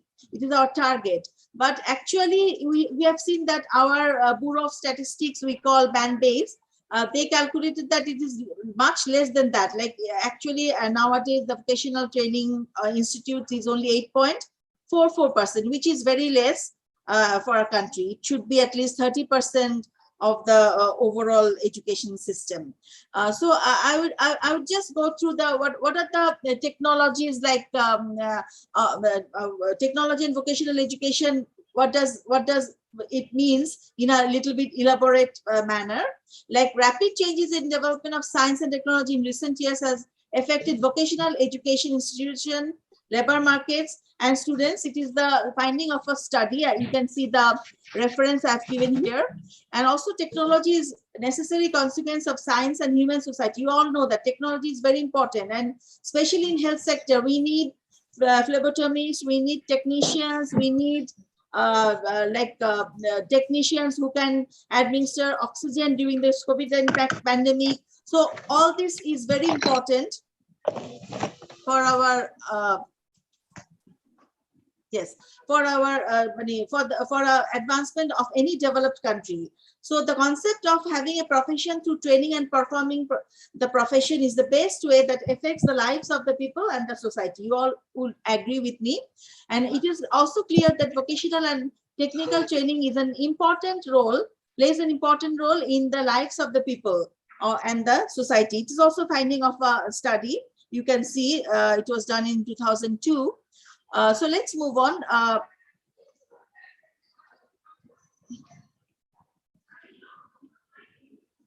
Yeah. So what is the importance of vocational education? Actually, we all know that technical and vocational education focuses on the acquisition of appropriate skills. I told you it's on hands-on training, not like we are giving theory to the students and they are just learning, and practical implications is less. But here we give hands-on training and appropriate skill as educational tools to adapt real work situation of the individuals and to contribute in the development of the society. Technical and vocational education is necessary to evaluate students' abilities and interests and program content, teaching materials and teacher training and employment conditions to determine the relationship between the industry and the education. So vocational training is very important in our betterment of our lives, in our daily living, and to improve the quality of our lives, of course. And also it aims to educate and train individuals as a qualified workforce for employment in the industry, trade, and service sectors, and to provide basic education necessary for transition to higher education. Like what we will see in the next couple of slides, that after basic education, we go for vocational training, and then after completing the vocational training, you can go to higher studies. So it helps in the smooth transition between the hierarchy of education, like from the basic to hierarchy of education. So there's a couple of more importance is here, that it trains students for careers in technical fields and helps to improve and give a hand in the specific skill. It's not you get you'll be master of all trades, jackal of none. It's not like that. You have to be trained in a specific skill the industry requires for your professional excellence. And the learners cannot work in tandem with the countries in the world. Like it's not possible to work with other countries of the world and to collaborate if we ride on three-cycle tandem cycle. Bicycle means like it's a bicycle or tricycle. So we cannot do that. We have to focus on a specific skill and train the workforce so that they are efficient in performing that skill efficiently, and they can improve the health sector, the lives of the community or the people in the health sector. So for the development of the country, education should be provided in technical and vocational training. We should all know that, and using appropriate equipment. So to make the learners technical and vocational institutions of our country, is the manpower study is extremely important. I told you that in our country, it's only 5.8% or like less than 15% now the vocational institutes. So we should have studies going on and work on that so that we can we can focus on the vocational institutions and contribute in the health sector, especially in the health sector. The importance of vocational training is there, but the provision is less. So now I'll show you the Bangladesh. What are the structure? This is the structural framework. Basic. There are a number of institutions in the public. It's 76. There are some statistics here. Private 414 in 2005 statistics. But you'll see that you can see the total. Like both public and private total is 1860. No, 50. Our capacity is more, 56,520 intake capacity, but it's really less. So we have to encourage the private sector to come forward and to contribute in the in the vocational education, because the government cannot do it alone. And there should be a collaboration between the public-private partnership to improve these vocational institutions and give the hands-on training to the students. I can see a hand. Should I take questions now or at the end? Once Prof advance after all the speakers. Okay, thank you very much. So the vocational education system in Bangladesh, so we are continuing I told you that I'll tell you that when we do vocational training, usually after class 8, The system is like that in Bangladesh. After class 8, up to class 8, after that they go to the vocational institutions, and they develop the skills. Like they go to the institutions where they want to develop their skills of their choice. And like basic diploma, this is called diploma. We give basic skills certificate course, and it's called diploma. The first level basic skills is of 2 years course. First we give after class 8 2 years diploma, focusing on the manual skills, like which is offered both in inside and outside the schools. And also prospective students must have completed grade 8. I already told you. At the certificate level, the 2-year secondary school certificate vocational training is given, which is called SSC VOC, like vocational, covers a similar set of skills and also requires grade 8 completion. Like we have got vocational education SSC, and then after that we have HSC, or HSC also vocational education. Then we give additional 2 years of secondary schoolings after grade 10, like SSC after 8, 2 years SSC, and then after that 2 years HSC. Also, we have got business management courses, which is offered as 2 years higher secondary certificate, which is called HSC, business management, as a distinct stream. This is the framework in Bangladesh. We can discuss about your country. I actually don't know. So at the postgraduate level, there are 4-year diploma.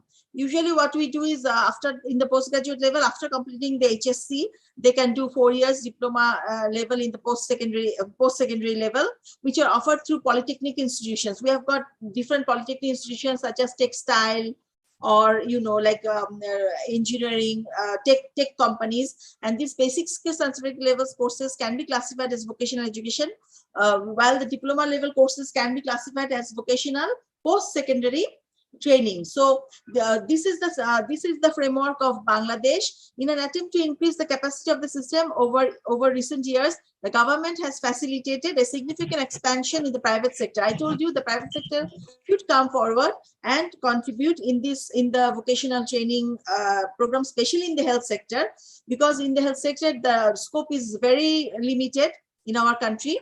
Until 1990, private sector participation had been negligible, like they were not interested to participate, or they were not encouraged to participate.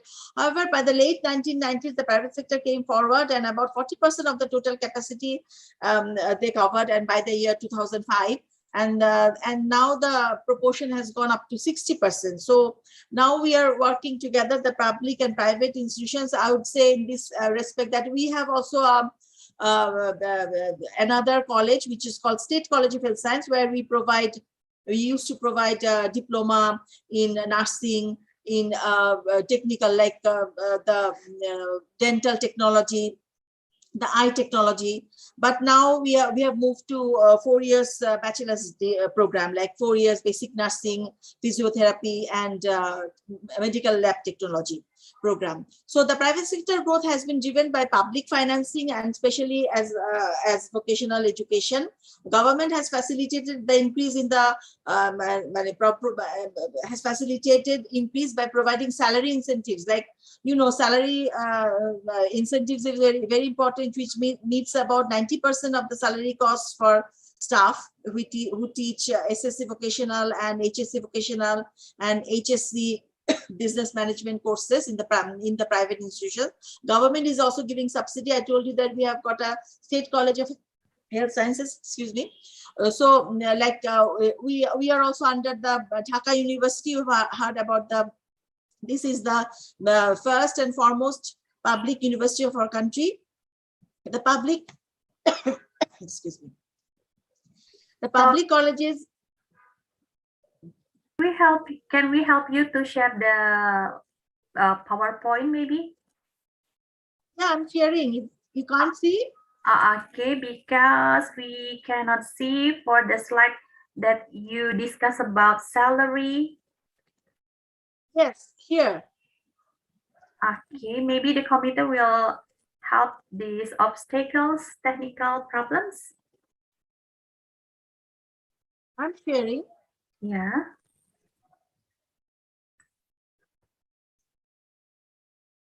You see?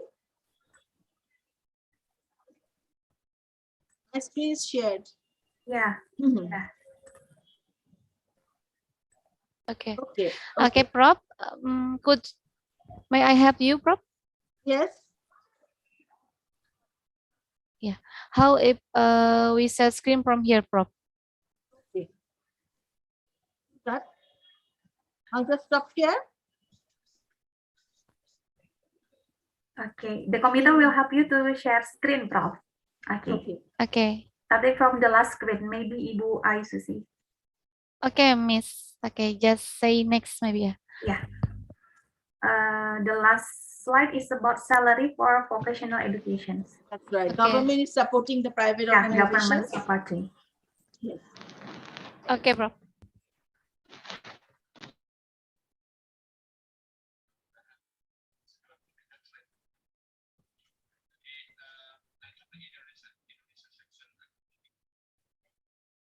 Yes, go a little bit up. Yeah, little bit up, masih di atas sebelumnya. I think one slide up. Yeah. No, the before that, and go up. Ke atas lagi. Yeah, I think research evidence. Yeah. Next slide. This is the one I was telling that. Yeah. Now we have got research evidence from Bangladesh. I'm sharing some research evidence. Next slide, please. There was a study that Sultan et al. Did in 2021 during this COVID-19 pandemic, that do poor people's dreams come true, ever come true. So education and inspiration lived realities in urban slums in Bangladesh. They did the study in urban slums in Bangladesh, and this report mentioned that Bangladesh has made progress in advancing adolescent girls' education, but there remain substantial evidence gaps between the age and gender differences in motivations, retention, and access to education for adolescents living in urban slums. You know that Bangladesh has made free for up to SSC for the girls of Bangladesh. The government has made the education free, but what they found is there is a gap between their retention. You know, sometimes the girl will join school, but they will not continue. The retention is a problem, and also gender difference is a problem in motivating. Maybe we should motivate both the boys and the girls. We are supporting the girls because this is a positive discrimination. They are underprivileged, so we are supporting them to come forward. But that doesn't mean the boys we are not supporting. So this article draws on quantitative. They did quantitative study and qualitative data collected in 2017 and 2018 by gender and adolescents. Global evidence with adolescents aged 10 to 17 years across 3 low-income areas in Dhaka, and they explored adolescent education attainment, how they attained their education, like whether they completed their education or not, aspirations and environmental factors that constrain both. So this is a very interesting study. If you want, I can give you the link later on. Next slide, please. I just put a important. So in this study, they also the report also has found that high educational and professional aspirations among the adolescents and their parents, like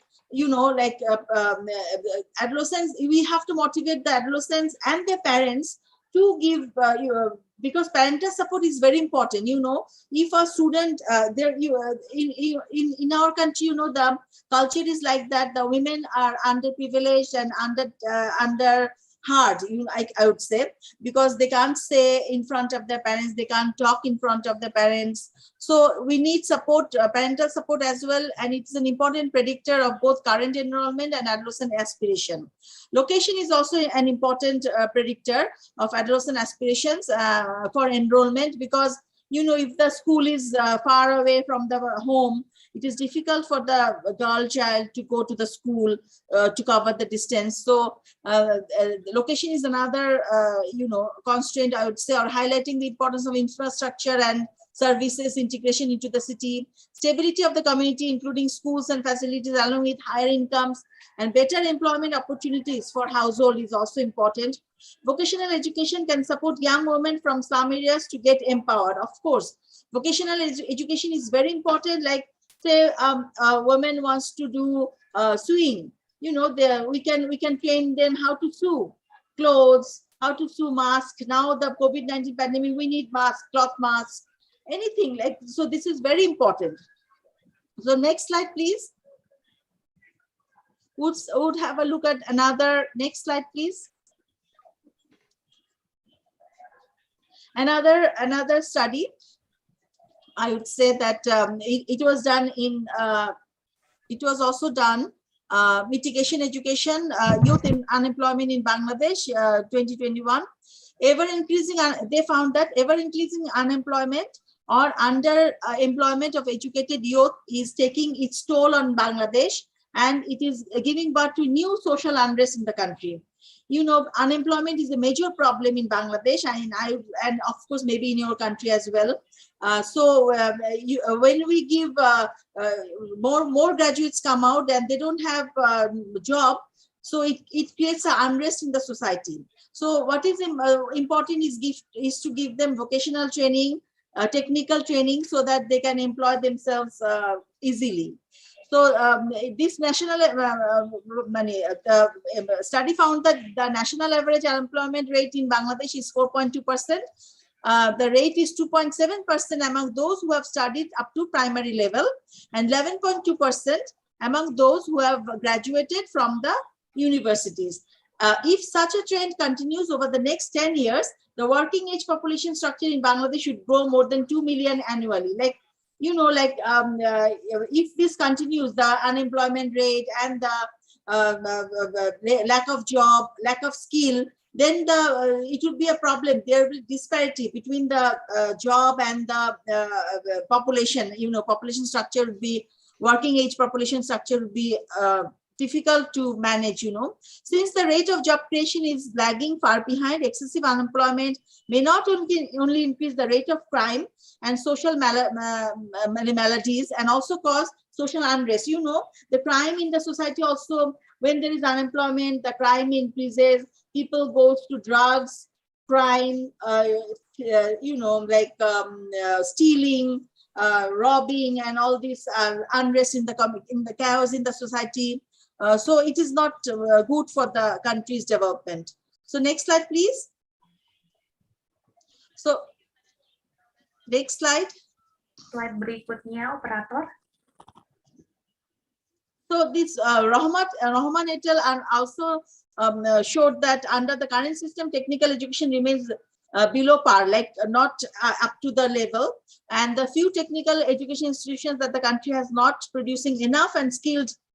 We have got 1100 something vocational training institute, but they are not producing enough skilled people, because students are not motivated, and they are not encouraged to join in the technical training program.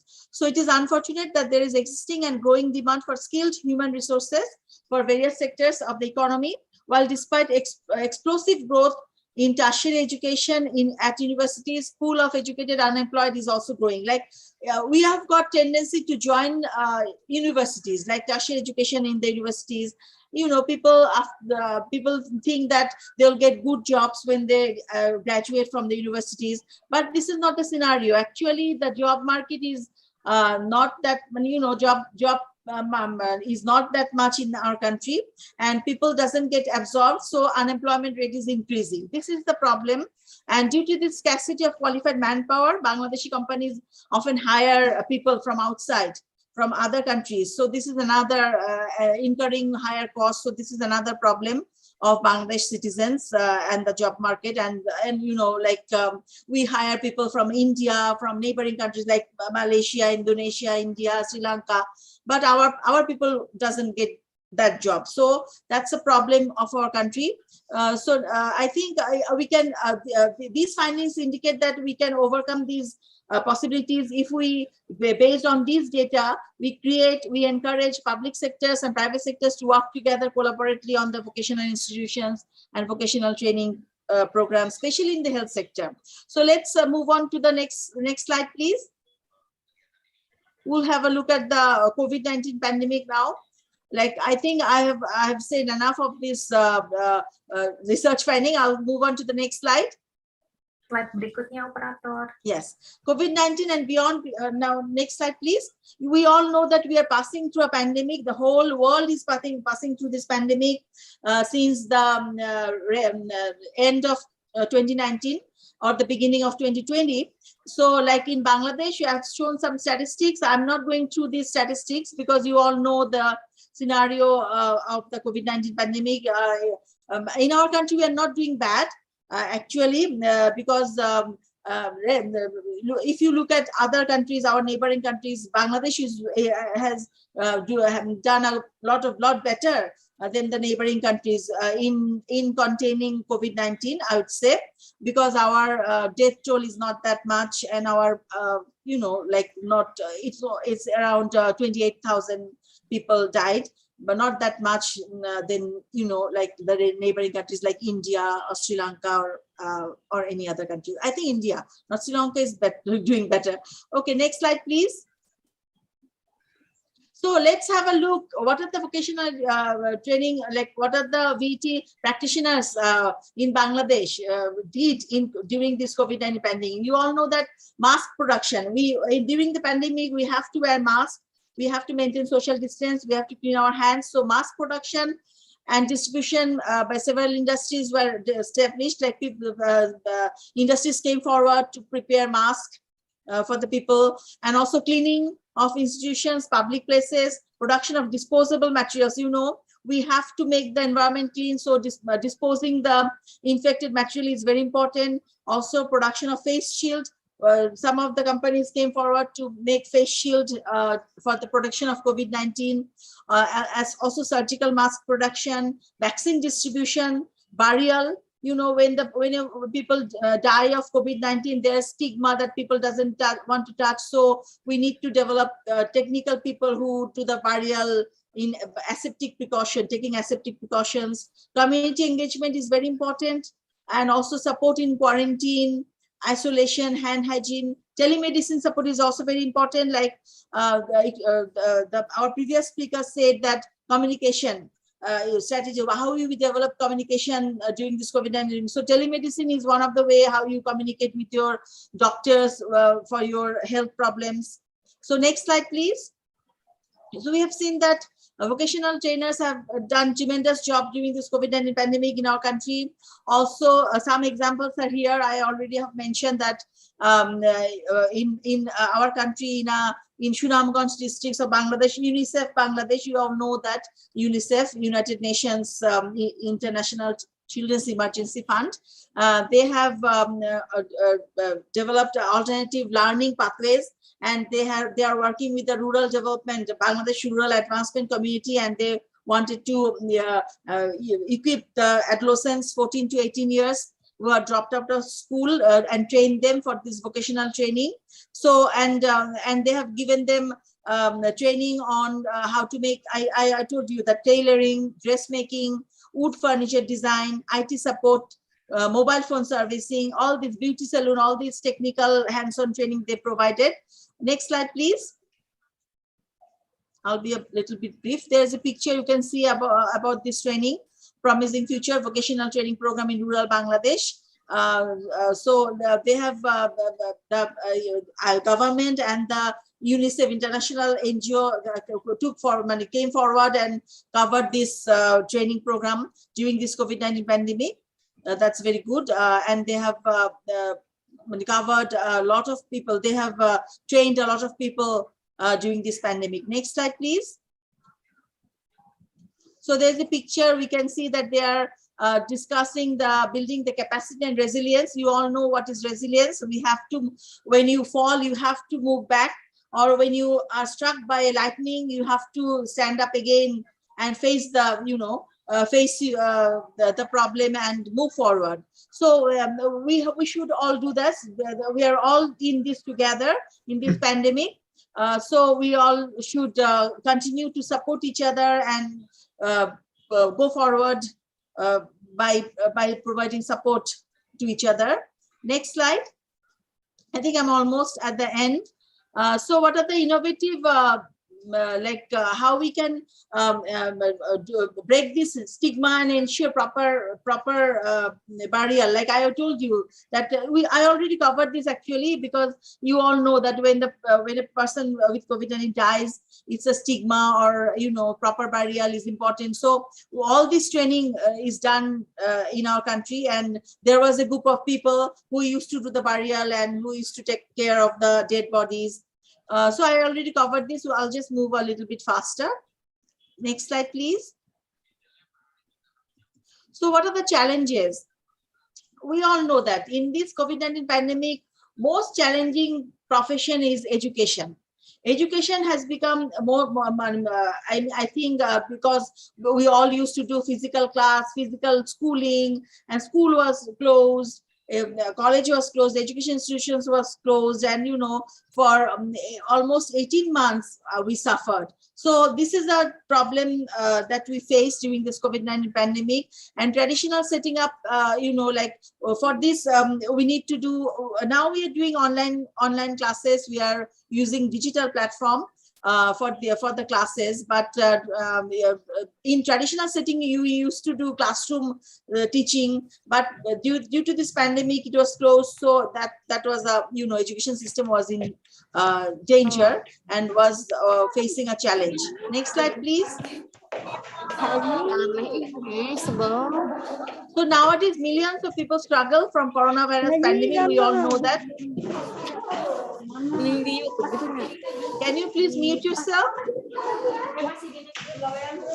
Peserta boleh di-mute mic-nya sebentar ya. Terima kasih.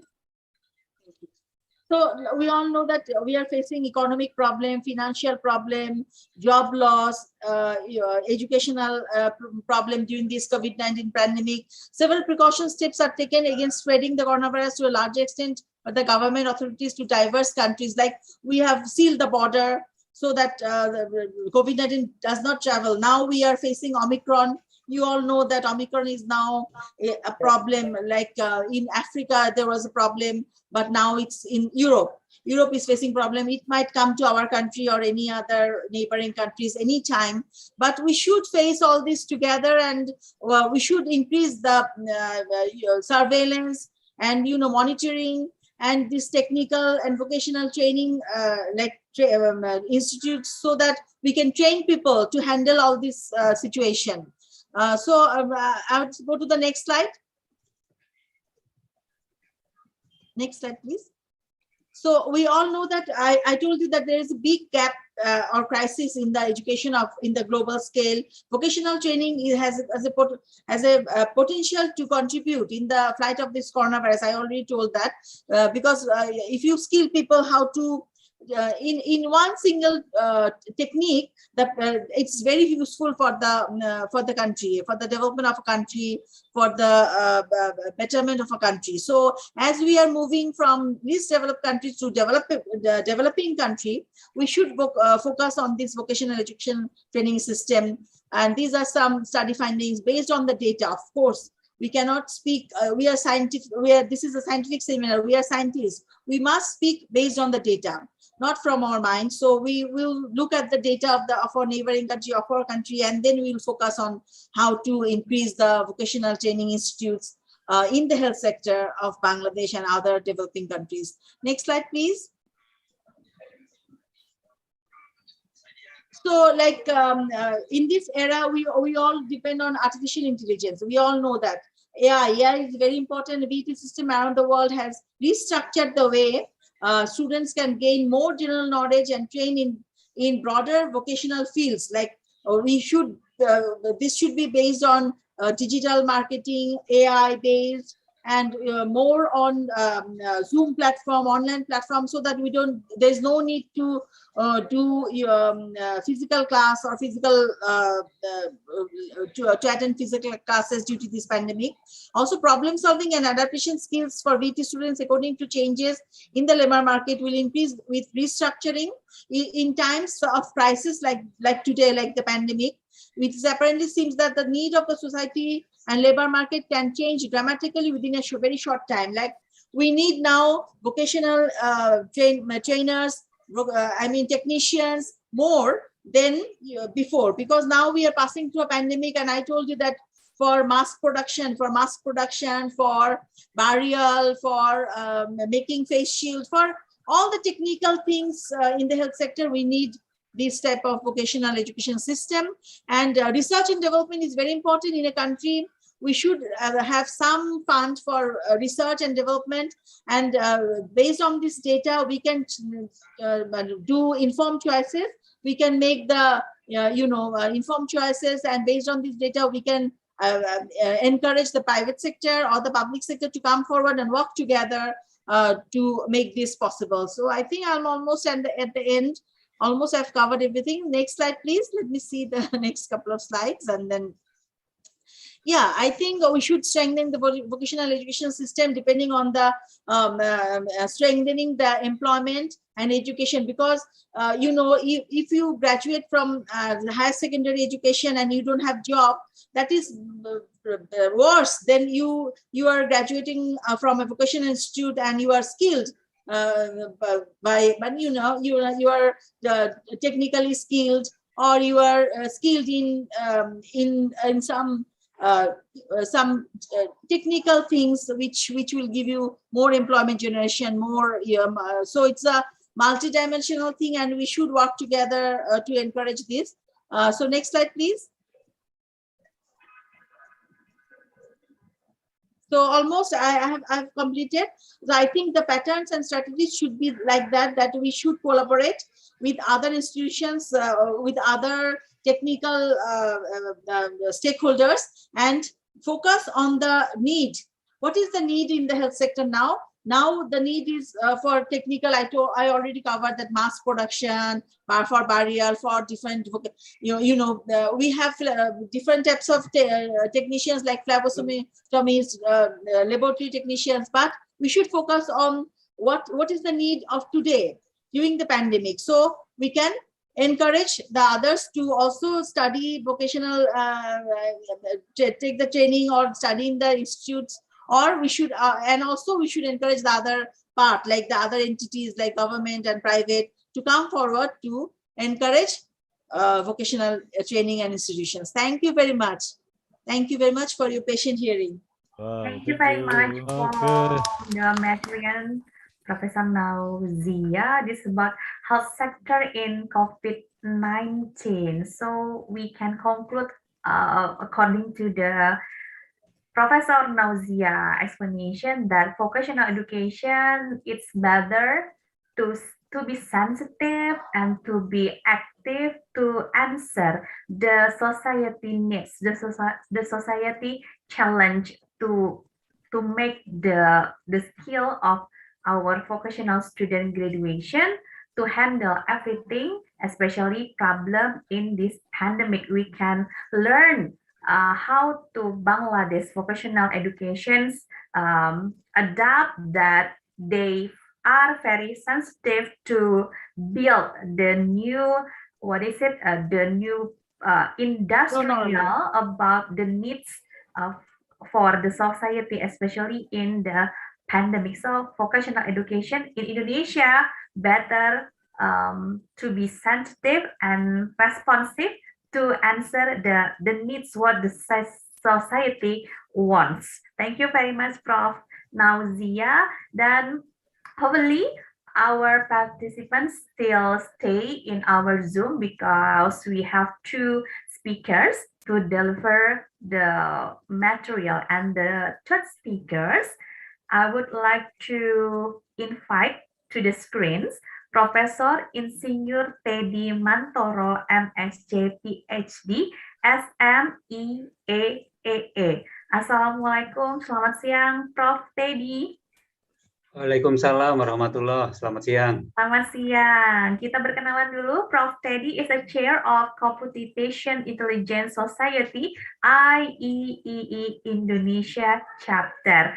Prof. Teddy, waktu Anda berkisaran maksimal 20 menit. Semoga bisa dimanfaatkan dengan baik. So, ladies and gentlemen, this is Profesor Insinyur Teddy Mantoro, MSc PhD, SMIEEE, dengan presentation theme Model of IT Learning Techniques in the Era of the COVID-19 Pandemic. The screen is yours, Prof. Okay, so let me share my screen. Can you see my screen now, everyone? Of course. Yes, okay, clear. All right. So thank you for that. Now to 20. So you give me like 20 minutes of the time to do the presentation. So let me do right away. All right. All right. So okay. Thank you, Ibu Moderator, Miss Santi Kristinawati. Yeah, Pak. First of all, I would like to say thanks to the committee to invite me to join to this international conference. And also, I would like to say thank you also to Dr. Pri Hartono and also Ibu Ai Susi that contacted me earlier a couple of months ago. So thank you for that. So okay, so the committee asked me to discuss about the outcome-based learning model with ICT in the new normal era. I just modify a little bit the title, by the way. So I have like 4 things here in my outline. Number 1 is we want to see the possible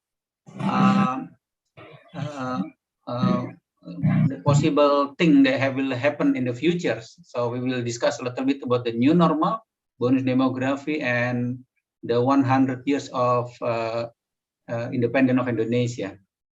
And then the second one, we want to discuss about the international accreditation, because I'm thinking in the near future, everybody in Indonesia, they need to discuss the use. They're going to use 2 things in terms of the curriculum. Number 1 is something what they call by KKNI. In Indonesia, we call it as IQF, Indonesian Qualification Framework. And the other one is we have what we call as OBE, outcome-based education, or sometimes we call it as the outcome-based learning model. So we're going to discuss that matter also today.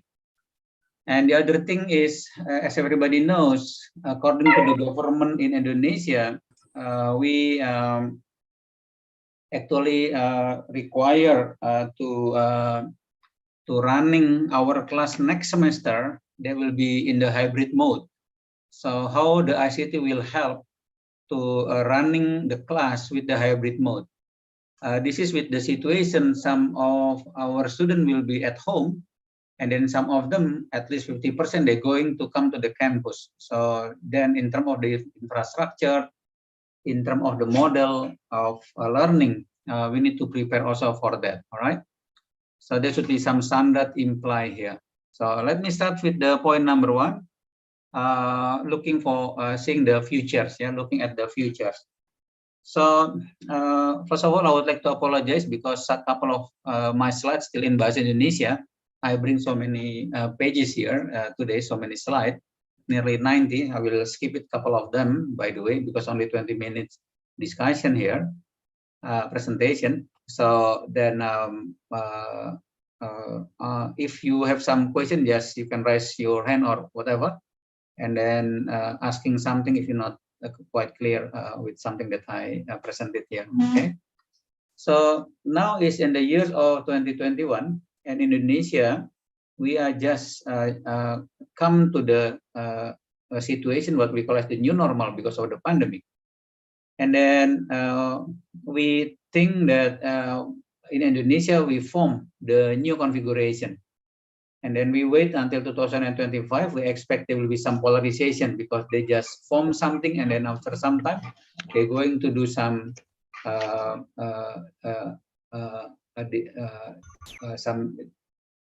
distribution, basically. All right. And then we expect in 2032, there will be the peak of the bonus demography in Indonesia. Actually, they're still in the peak until 2035, but the highest peak they will be in the 2032, and we have to prepare from now.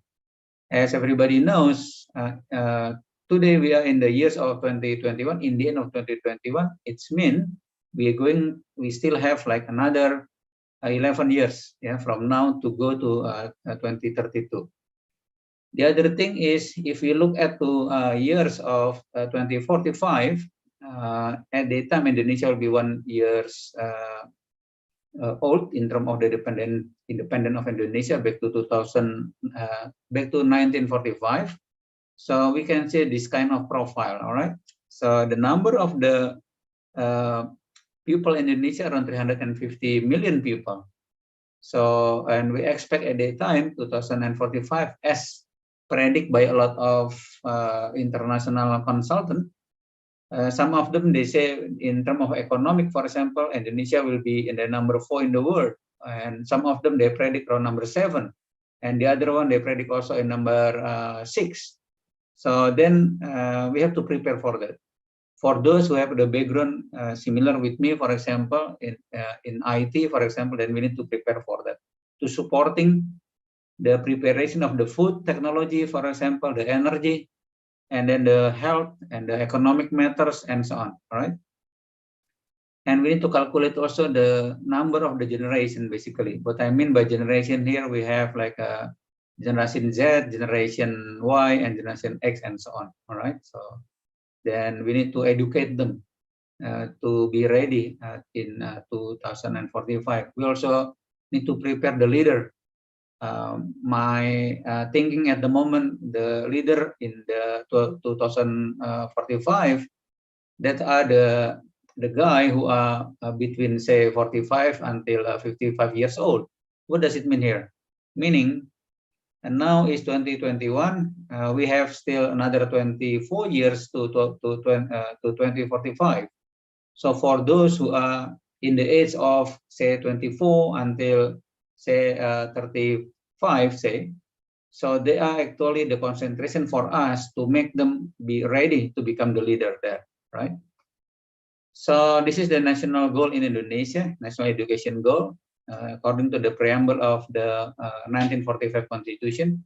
We have 4 actually, the national goal. I only put 2 here. They're related with the education sector. Number 1 is improve the general welfare, and the second one is enrich the life of the nation, mencerdaskan kehidupan bangsa. All right. If we look at to the long planning, RPJMN from the government of Indonesia 2020 until 2024, especially for education, I highlight 2 things here. Number 1, increasing the quality of the human resources, and also the culture here. Yeah. And then the second one is the increase the characteristic of our people. So respect each other and so on. This is very important for the student, especially. And then we expect also, when we are running the class, we do the teaching. We don't expect that the lecturer, for example, they're teaching without learning. So the preparation should be there. For example, when they teach, for example, doing online, when they teach it, and then they have to put like the PowerPoint presentation, a couple video, not that long, every single video only 5 minutes, for example. I will give you a couple of examples in the minutes. And then after that, couple of the reading materials, all right, books, e-books, and also some variant of the exercise. For example, like if you want to submit your quiz as the lecturer and the student want to do that quiz, they need to be controlled also, okay? And homework, task, assignment, and so on, all right? So that should be prepared earliest. So every single lecturer that we expect, they have to be prepared and with the plan through the learning outcome, what kind of skill, what kind of knowledge they're going to leave it into the student, yeah, before they finish the class, for example. All right, there should be some measurement to doing that. And this is the direction and the strategic from the policy and the strategy from the government. We have 5 here. Number 1 is to implement the good curriculum using OBE especially, and then the learning innovation, innovative learning, and then increase the competency and the professionalism of the lecturer. All right, and then make it the strongest of the quality when the lecturer doing the judging of the grade, for example. And then the use of the technology of ICT, yeah, and then the integration and the soft skill that they have. Okay, I will make it quick because times run very fast here. So, and in Indonesia, we expect also the graduate student, the graduated one is not because of the supply demand, but based on the need from the market. Okay, so that's why we need to put a good skill to doing this. All right. Okay. Let me discuss briefly 1 or 2 minutes about international accreditation. In Indonesia, when we're talking about the international accreditation, was very interesting because previously in the national accreditation, the government derives the rules, government rules, Permendikbud number 5, years 2020, just last year. So what happened is about the new method to do the accreditation. So previously we have the accreditation body here, and then they do with the approach of IPO, input process output, and then they give the accreditation directly. But now what happened is this is very tough actually, long way to go from the good one until the excellent one. So there's a lot of staging to doing that. But what happened is the governments introduced the new one. Yeah, if one institution or one university they have the international accreditation, so based on that letters from the international accredited body, so they can propose to the government to have the top level one, which is the top one. All right, the good one. Okay, the excellent one. All right, so that's the way we do. Because of this, then a lot of universities nowadays in Indonesia, especially, they want to have the international accreditation, and this is not cheap, by the way. And some staging that I can mention here, a couple of the accreditation body in the world that can be accepted by the government, and then this is couple indicator, couple criteria also from the content itself, from the institution, and also from the reputation or the maturity of the organization. All right. And then how study program, especially, they do the accreditation. Yeah, they get the accredited. So, and a couple things here that we need to aware of. Number 1, meeting the quality standard. Usually we have like 9 standard, 8 standard, and so on. I will show you in a minute. Demonstrate the process, then continue improvement, and demonstrate the improvement of the evaluation process. So evaluation is matter here to see the feedback from the accreditation. This is the highlight of the accreditation. Number 1 is the preparation, how to do the to do the international accreditation. Number 2 is the staging process, yeah, the process itself when they do the accreditation, and the last one is how to maintain, yeah, after the accreditation. So this would be an approach to doing that. So if you can see from this slide, a couple organizations that usually they use by many of the Indonesian university. In Indonesia, we have around 4,500 higher education, including university, polytechnic, institute, and so on. So some of them, they are now apply for this. Yeah. Number 1 is ABET. Number 2 is Agin. Agin is in Netherlands. And AUN QA, NECE, and AKIS, and so on, still a lot. And BANPITI, of course.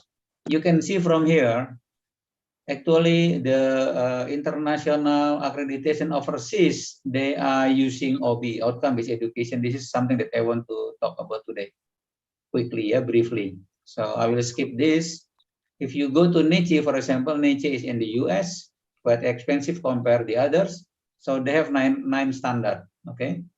And then if we compare to the AKAS, for example, AKAS, they have like 8 standard. I cannot go one by one because the time very brief at the moment. So the next one, let me talk about the IQF, Indonesian Qualification Framework, or KKNI based curriculum. So basically how we develop the curriculum based on the KKNI or IQF, Indonesian Qualification Framework. So everybody in Indonesia, usually they're familiar with the Perpres number 8, 2012. We have like 9 level of the KKNI of the IQF, Indonesian Qualification Framework. So if you are in the bachelor degree level, you are in the level 6. If you are diploma 3, for example, in the level 5, if you got master, you got 8. What is the function of this? Basically, they want to see the level, and we want to respect also people who learn based on their experience or based on the training. So we want to do some equivalency among them. All right. So if you see, this one is Indonesian Qualification Framework, and the other, just a moment, give me 1 second. I think my slide is not big enough. All right. Okay, so how we use that accreditation? Number one, if this is in Australia, they have until level 10. In Malaysia, they have only 8, and in Indonesia, we have 9. Most the country usually they have around only in average they have 8 only. So if we want to compare with Indonesia and Thailand, for example, or Indonesia and Bangladesh, so we need to have something what we call as AQRF, for example, Asian Qualification Reference Framework, or similar framework, something like that. Or if you go to Europe, for example, we can go to European Qualification Framework. So some approach that we can do using that way. In Indonesia, it is compulsory to create the learning outcome based on the Indonesian Qualification Framework. This is the rules from the government. All right. And this is some certain structure of the relation between the curriculum and then the competency and the qualification. Sorry, not enough time to detail it. So now the last part, let me discuss about the outcome-based learning model. And in the end of last part here, I want to share with you how to use the ICT in preparing the hybrid class in the next semester. All right. So number one, I will explain about the structure of the OBE briefly, some degree outcome, graduate profiles, and then program outcome, the roadmap from the course and the body of knowledge, and then the learning outcome and the mapping from PO to LO, and the planning for the learning in 1 semester times. So if you see to OBE, outcome-based education, we can see some certain staging. Number one is something that related with the how to develop a good curriculum. Especially we in Indonesia, we have something what we call as Merdeka Belajar, Kamus Merdeka, independent learning and independent campus. All right. So we need to define the graduate profiles, goes to the learning outcome. And we need to see also something what we call as OBLT. This is the how the lecturer deliver learning and teaching. And the last one is the evaluation model. Of course, that should be based on the Industry Reference 4.0 and then Smart Society 5.0. So this is all the staging inside of the OBE based on the association in computer science and informatics. All right. Apticom. Okay, so learning outcome, program outcome, degree outcome, graduate profiles, and all that thing. All right. So some certain structure here from several angles. The flow, for example, from degree outcome go to program outcome, go to the learning outcome until the unit competency. Okay, this is not easy stuff, by the way, to make it the detail, especially for those university who want to use or who want to claim that their curriculum actually they already follow the standard of the industry, because we cannot use the based on the evaluation of the internship student, for example, or also doing the tracer study, for example. Doing the two things means they are informal approach. So to do the formal approach, we need to use the SKKNI and the standard competency, job competency, basically. So this is the pedagogic of learning. Basically, this is the process of learning. We use the mood taxonomy bloom, and then they divide become two part. Number one is the low order thinking and also the higher order thinking, depend on the level of yours. And then this is the degree outcome. They we already defined. If you go to the bachelor degree, you can just copy and paste from us here. We have a good team, and then we produce this as the source, and you can just modify. We have like 14 type of degree outcome. Degree outcome mean if your university, for example, giving the degree of sarjana or ESCOM, for example, so what kind of the specification from that degree, all right? Okay. Bocor ya? Ngisi absen kumaha? Oke, mohon untuk peserta untuk di-mute ya audionya. Kalau boleh yang host langsung di-unmute aja yang punya host. Oke. Let me continue another 2-3 minutes, everyone. So this is about the graduate profiles, a little bit different with the way in Indonesia that we have. Yeah, in graduate profile we have 3 specifications. Number one, when you want to develop the degree, the graduate profile, we need to put the vision and mission of the organization. Number 2, we need to do the positioning of your graduated student, in which level are they, and the last one is the value of your institution. So this is a couple example. For example, this is the one that I created when I was the vice rector in Sampurna University back to 2015.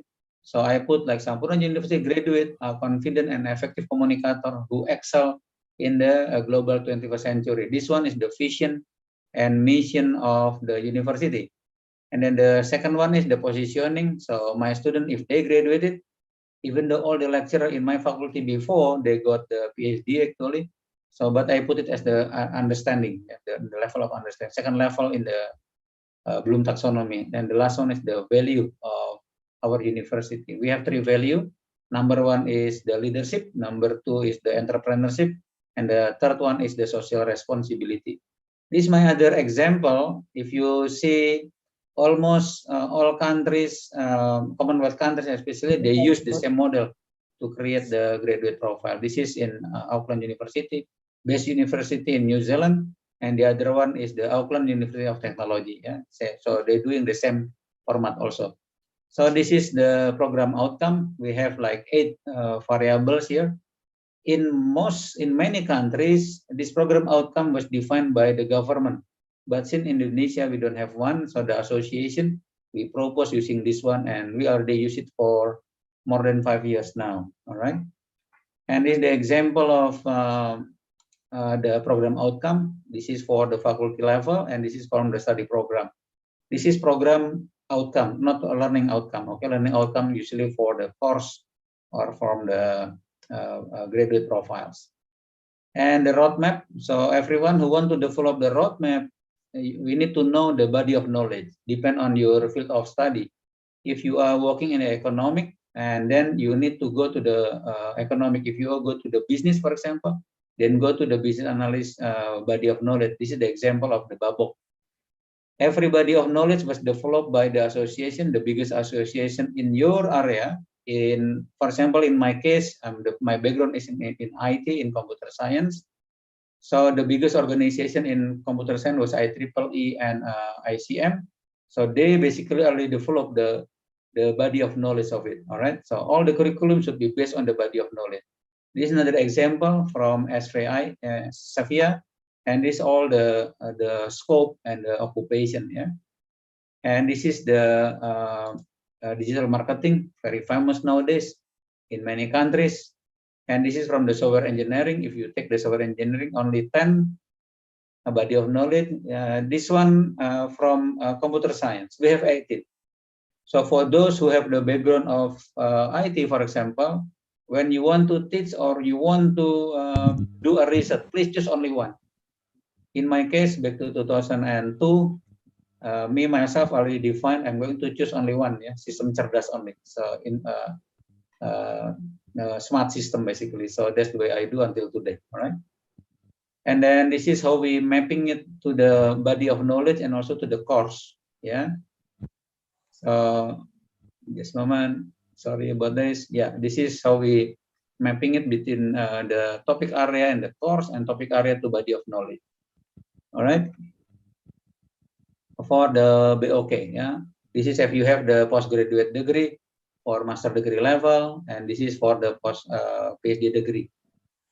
All right, and so we almost finished there, and then the learning outcome. Everybody knows about the learning outcome. I put around 11 definition about the learning outcome for the student to have it, yeah, to come to them, to let the knowledge come to the student. All right, because they are the source of the target of every single lecture to increase the quality of them. All right.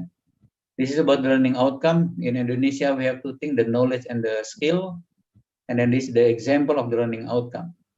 All right. This is how we put from the SKKNI go to the give me another 2 minutes. I'm going to finish, by the way. Okay, so this is how we do the mapping between the Japan program outcome, and the learning outcome. So if you go from the top here, we have the topic area, and then under the topic area there will be the course name. Under the course name, we go to the learning outcome, right, and mapping it to the program outcome, which is belong to the faculty. Okay, so the last part of this presentation, I'm going to share with you about the learning paradigm from the e-learning. Nowadays we have the e-learning, go to the mobile learning, go to U-learning, and then go to the smart learning. All right. Not enough time, so let me share with you another 1 minute. This is our expectation actually from the association or from the government. So every single university, if they have the e-learning, they should have the very simple, but in terms of the function, they should be well defined and well functional. So if your student, for example, taking like 6 courses, so all the courses should be appear in their screen directly. This is the example from the Canvas, my favorite LMS. So you can see also from here, there is a link. So every single class, they have their link directly to the webinar platform directly from your LMS. And then also if the lecturer, for example, they want to prepare for their course, like I mentioned earlier, the PPT, the video, the reading materials, the task, the exercise, the homework, and then the assignment that should be there. All right. So it is the example of one of my course, by the way. So the attendance also should be clear. As you know, some of the students next semester, they will be online, some of them will be offline. Come to your class.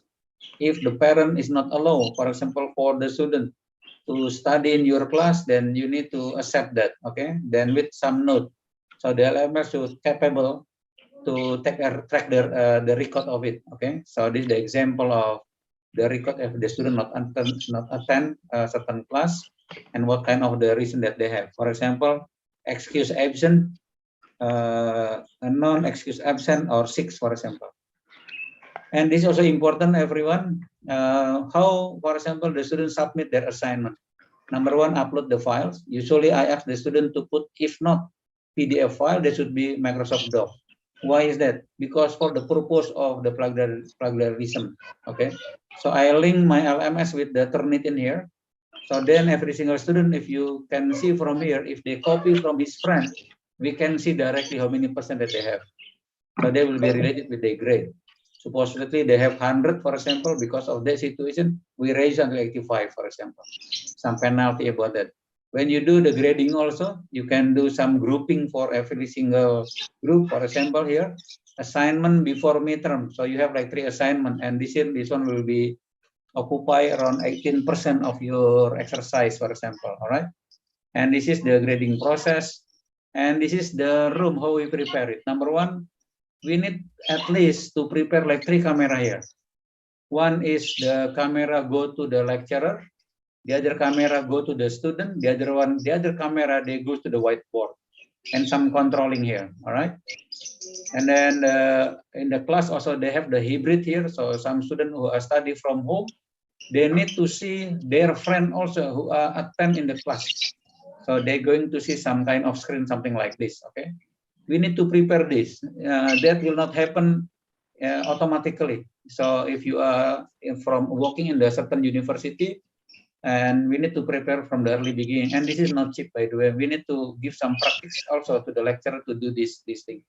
This is the control from here. This is couple testing from our device. This is the student who come to the class offline. They can see online of their friend also there, and all the thing will be recorded also. All right. So learning paradigm will be learning anywhere paradigm here, running from classroom, go to the free space, and then learning together, become independent and collaborative learning. We can use access grid and so on. All right, and this is the paradigm shift and so on. Couple recommendation that I can mention here. So I think in Indonesia we need to change the Tridharma paradigm. From number one teaching, number two to the research. We can change to the research and then to the teaching first. We need to put it research as the first one, because lecturer without research, then what is the point? What kind of material they're going to deliver to the student? For example, they should be based on the research, because the new thing happens there. And then I will not read all the thing. This is about the priority. Go to the lecturer.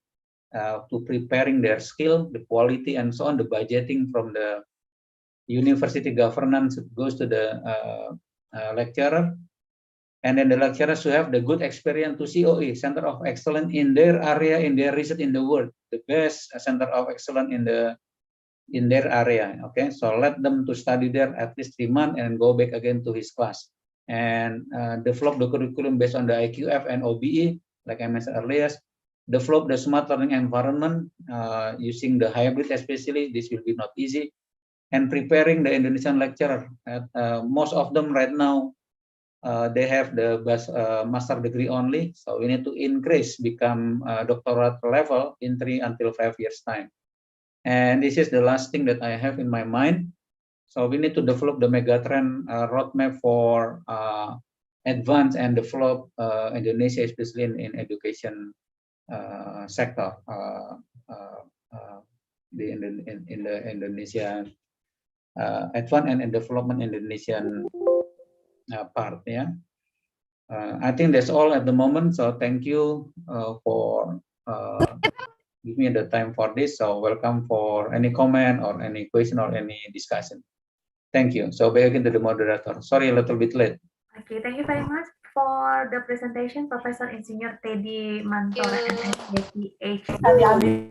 This is the fundamental Thank you, sir. thinking, I think, because for the future after this pandemic, we have to get ready about facing many things of activities that this is related to ICT contribution and developing a smart learning environment is very useful for encourage our students, give them a good motivation for learning and learning. Thank you, Prof.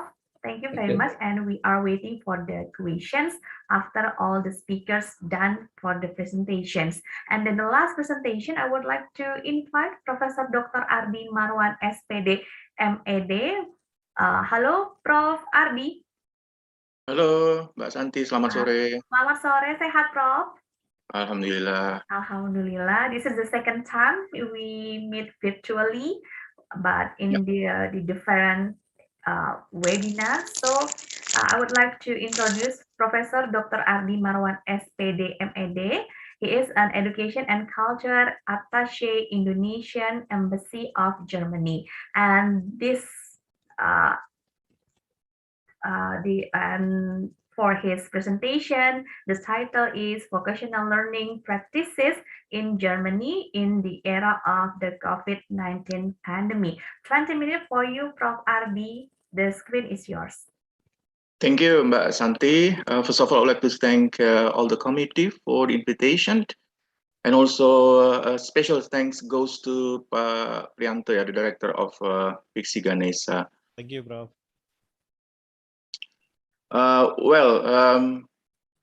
My topic will be about vocational education in Germany. Yeah, now let me share the screen. And I'll try to speak within the given time, 20 minutes. And perhaps I'm sorry, I cannot stay for the Q&A session since I have to attend a very important meeting here in Germany. That's So okay. again, let me introduce myself. I'm the Attaché of Education in the Embassy of Indonesia here in Berlin, Germany. So today it is almost 9 in the morning. Now let me start with the presentation. Vocational education in Germany. This material is taken from the Federal Institute for Vocational Education and Training, Germany. So if you're interested in finding out more information about the vocational education here in Germany, please go to the website. Now, let me talk to you about the complete German vocational education and training system.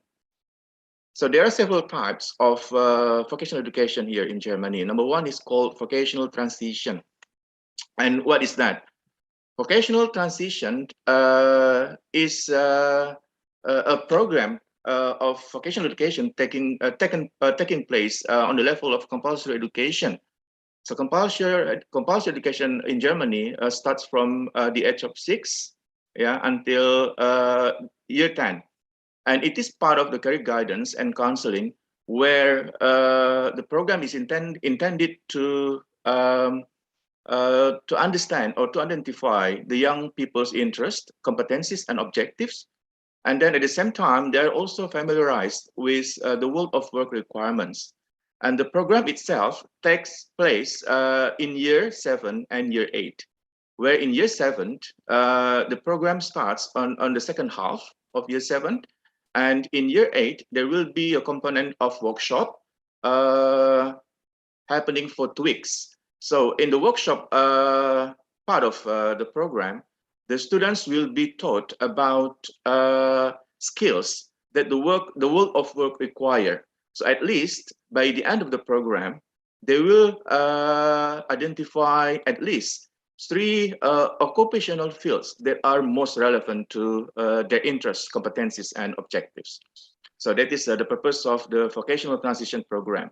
And the program itself takes place in the vocational training centers, and this can be in the company as well as in the FED centers, And the next one is the objectives of the program. As I said earlier, so the aim of the program is first to develop a realistic idea of learners' own abilities and interests, and then providing a certain occupations practical experiences. And by the end of the day, the program final objective is to help learners arrive at initial assessment of their own competencies and identify at least 3 occupational fields most relevant to them, as I explained in the previous slide. And the next one, which is very popular, not only in Germany, but also in the world, which is called the dual system. So Germany is very famous for its dual system, and many countries in the world have tried to adopt this kind of system into their own educational system. Indonesia, for example, is also trying to learn from this model, and now we are having this kind of partnership with the German vocational education, and we try to take these practices into our system. And what is so good about this program is that it takes place at 2 learning venues. The first one is in the company, and the second is in the vocational school. And what is most interesting about this is that the apprentices or the students are employed during the apprenticeship by the company. So the recruitment itself, in most cases, is undertaken by the company hirings, the apprentices. So we call them apprentices rather than students, because basically they are employed by the company, and at the same time they are also being trained in the vocational school. Now, this kind of dual system program is very possible, to be carried out because there is a strong commitment, from many stakeholders, different stakeholders. For example, the state and the federal state. So in Germany, they have what they call federal state, which is covering the whole nation, and then they also have state. So today there are 16 states in Germany, and each state has responsibility to this dual system program, yeah, in partnership with the federal state. And then the industry is also playing an important role. And as we all aware, that Germany is very strong in its industry. You might have heard of, for example, Mercedes-Benz and Audi, yeah. What else? Airbus, yeah. And the social partners like the labor union, yeah, and the IHK, or we call it Kadin, yeah, Kamar Dagang Industri, yeah. And then what is also interesting is that around half of the Germany's school leavers, yeah, choose to study in this dual system program. So can you imagine, yeah, half of Germany's school leavers, yeah, decided to choose this dual system program as their career path, yeah, yeah. And then the duration of the training itself is from two years, yeah, and lasts 3.5 years. And then the apprentices, or let's say the students, if you like, receive a training allowance. And as of today, the average is around 900 euros, which is quite high, yeah, for school leavers. And then at the completion of the training, they will receive a chamber certificate, and the certificate of competence is recognized throughout Germany. For example, if you choose to study in the field of IT, information technology, then with this certificate you can choose to work in the companies offering the position. And in most cases, yeah, you will be recruited automatically, yeah, by the company hiring you during your dual system program. And what is so good about this program is that the expertise of the teaching staff, yeah, at the vocational school, and also the trainers in the company, yeah, plays a major role in securing the quality of the dual training. So the trainers come from the industry or the company, as well as from the vocational school. And in most cases, yeah, during the duration of training, 70% of the program will be carried out in the company, hiring you or hiring the students, and 30% of the time will be allocated for your study in the vocational school. And this can be done within, for example, in the weekdays, let's say 3 days of the week will be done in the company, and the other 2 will be in the vocational school. Or it can be in the form of blocks. For example, in a year, 5 months, or let's say, 5 months will be spent in the vocational school, and 7 months will be in the company. And this is just to give you an example of the vacancy, yeah, of the company hiring, yeah, the IT specialist. Yeah, so this program will start in 2022, which is next year, and it's open to male, female, or also disabled person. Yeah, and then the vacancy starts with the profile of the company.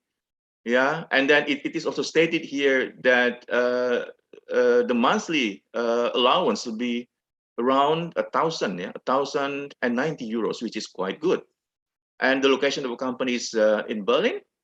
And as you can see here, the company is working in the field of IT service, and they need, yeah, a person who can support their business. And then the qualification of the students that they need, yeah, to be part of the team. So they need motivated training starter, and then the person has to have a passion in IT. And then in your free time, you also have to have, programs that you do by yourself. Yeah, for example, small applications. And then what is also important as part of the requirement is that you have to have successfully completed your Abitur.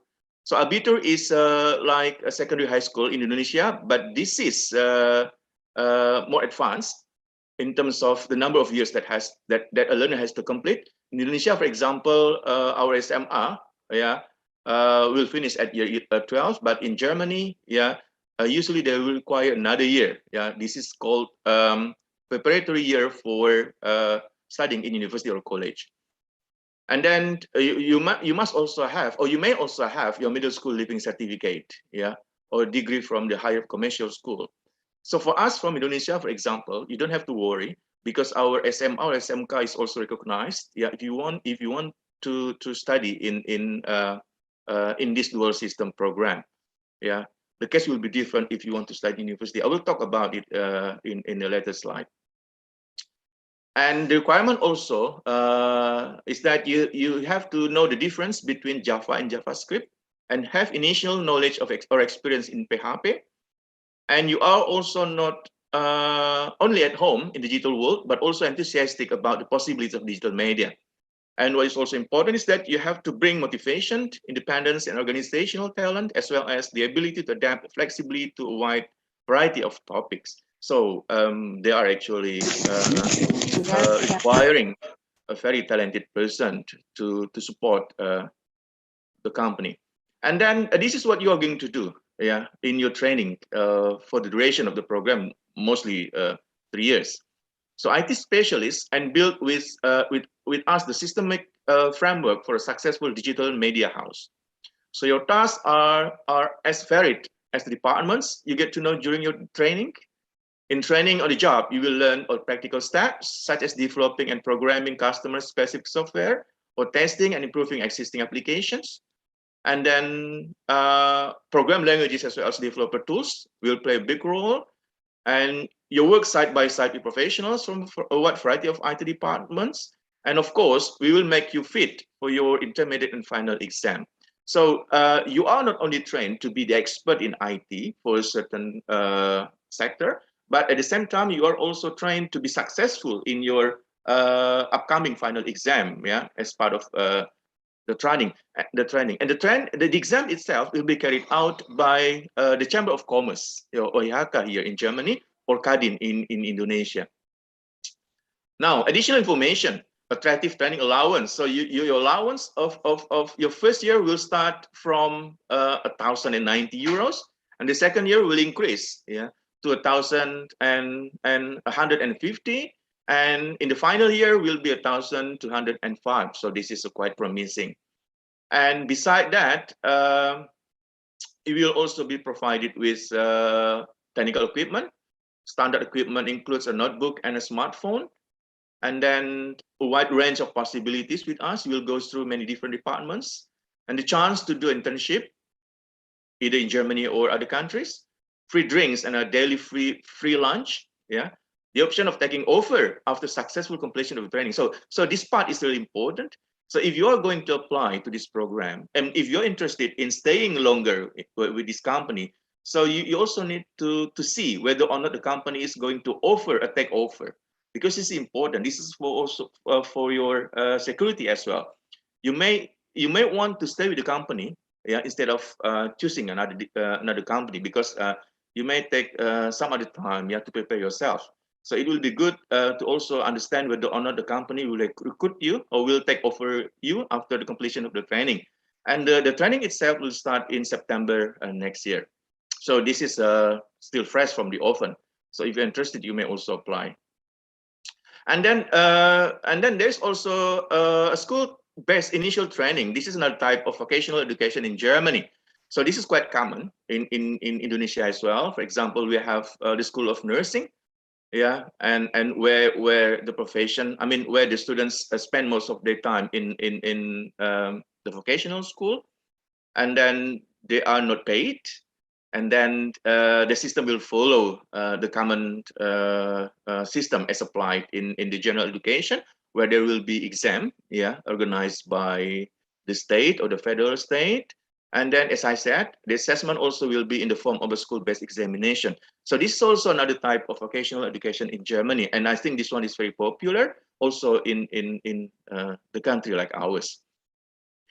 And then now this one is also growing quite significantly at present, in today's time, which is called dual study programs. So earlier, I explained to you about the dual system.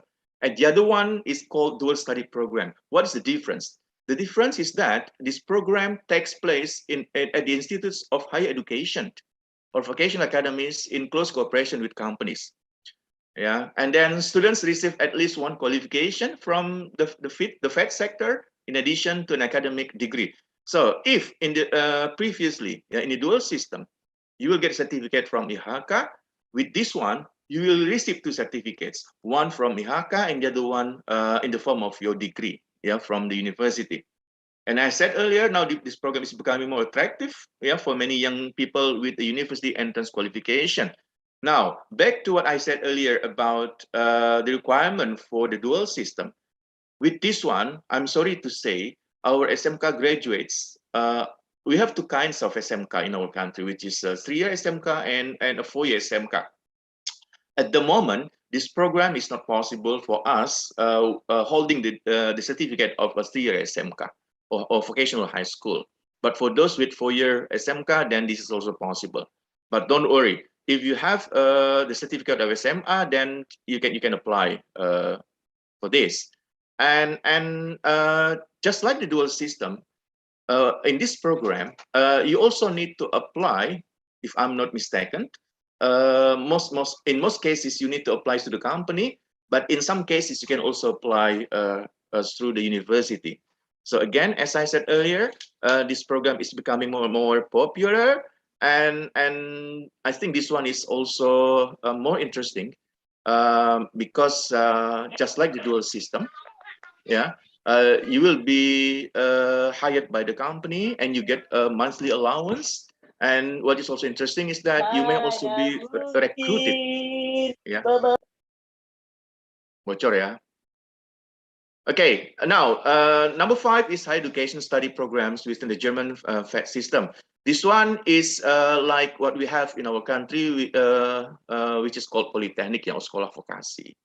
So where students are trained in university, yeah, for let's say 3 to 4 years, and then they will spend like 1 semester or less, yeah, in the company as part of the requirement to do internship.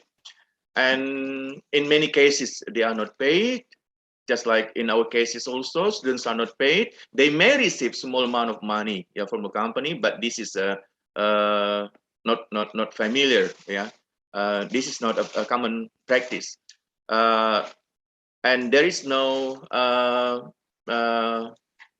obligation, yeah, for the students to work for the company. So in most cases, they will only spend the study time in the university, and they also can do their internship in in their own university or in companies outside the university.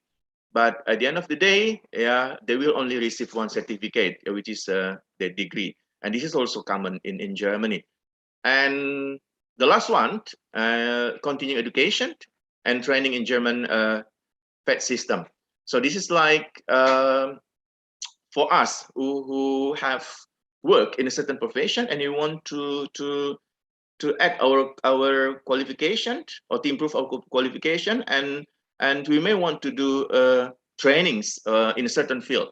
So this is in most cases up to us. Or if you're working in a company, this program perhaps is required as part of the promotion in the company, where we need to spend a certain amount of time for training in a certain sector. And this one is often not ruled by the government, and this is really up to us, yeah, whether or not we want to do this, or up to our company whether or not they want to send us, if they want us to be excellent in a certain sector of training. And this is just to sum up. Yeah, now I'm going to show you, I've explained this earlier, but this one is, now I'm going to use a chart, yeah, so that you can understand this more easily. So these two programs are really familiar in Germany. The first one is called dual system, or Ausbildung here in Germany, and the other one is dual study programs, yeah, or non-dual study programs. So now I just want to point out here that if you want to do Ausbildung or dual system in Germany, you have to have a certain knowledge of German language. And at this moment, in most cases, you need to demonstrate that you have the knowledge of German language at the level of B1. Yeah. And this is quite different if you want to do an advanced learning through a degree program, then the requirement of German language is higher, which is B2 or C1. Yeah. And as I said earlier, in the University of Applied Sciences, or we call it Hochschule or Hochschule in Germany, you can choose whether you want to study through the non-dual studium or study programs, or the dual studium. Yeah. Yeah, whether you want to receive a certificate only from the university, or whether you want to receive two certificates, one from IHK or Chamber of Commerce, and the other one from the university. In most cases, if you choose to do the dual study program, then the duration of your study will be one or two semesters longer than the non-dual studium, because beside being trained in university, you will also be trained in the company. And I've also explained this earlier. Yeah, if you want to study in Germany, yeah, and then you bring with you the ijazah of SMK 3 tahun, yeah, 3 years SMK or vocational school, then you can only study in the Ausbildung or dual system. Yeah, at the moment you are not allowed to study in university in Germany. Yeah. But if you bring with you ijazah SMA or ijazah SMK 4 tahun, then you are eligible to study in German universities. And the process is quite challenging, because in most cases you need to apply through the organization called Uni Assist. Yeah. Yeah, they serve for the universities. They will check your foreign certificates, whether or not your certificates are compatible to certain completion certificates in Germany. For example, if you bring with them your SMK 3 tahun certificate, then they will automatically reject you. Yeah. But if you bring with you ijazah SMA or ijazah SMK 4 tahun, and then you also meet the requirement of the language, yeah, German language in this case, then they will pass your documents to the universities. It is the universities, yeah, who will decide whether or not you will be admitted. So the process is quite lengthy, yeah. But this is how they ensure that the quality is maintained in the German educational system. And the second option is you can apply directly to the universities, and you don't have to use the service of Uni Assist. But in this case, you need to check with the individual university whether your application has to be sent directly to the university, or you need to send your application via Uni Assist first. If they require you to send your application to Uni Assist, then don't send it to the university directly, because they will reject it. Yeah, they will write back to you and ask you to send your application via the Uni Assist. But either way, your application or your qualification, I mean, will be checked, yeah, via the ANABIN database, yeah, managed by KMK. Yeah, so they will check whether or not your qualification is listed in database. If your qualification is not recognized, then they will say, then sorry, we cannot take you on board. We cannot accept you as our student, or we will reject your application. So this is to conclude. Yeah, in Germany, many senior jobs are held by persons with vocational qualification. So this is interesting. Yeah, this is different from what is happening in many other countries, where senior positions are filled by persons with high education qualification. So Germany, they will take into account your expertise, yeah, and they will not see whether or not you have the degree in high education. So this is in most cases. And Germany is also proud of itself, yeah, in terms of its success in implementing the dual system. This system helps create low use unemployment and high skill levels. So this is interesting. They have a very low youth unemployment, and beside that, this is also possible because the industries are also very strong and well supported by the policymakers or the government. So this is the conclusion of my talk. Perhaps I can stay for another 10 minutes, and after that I will leave the meeting due to another commitment that I have to fulfill. Thank you.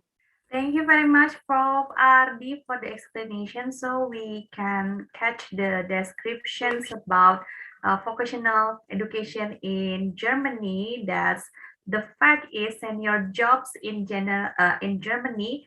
That is for vocational qualifications. It's very different with Indonesia, that a higher education is more important than vocational graduation. So maybe this is the evaluation for our government to make it standard similar between vocational and higher education. Thank you, Prof. Ardi, for the explanation, and hopefully you can stay with us for 10 minutes for answering many questions from the participants. So I would like to invite for you or for all the participants to give some questions to our speakers. We have Prof. Rasidon, we have Prof.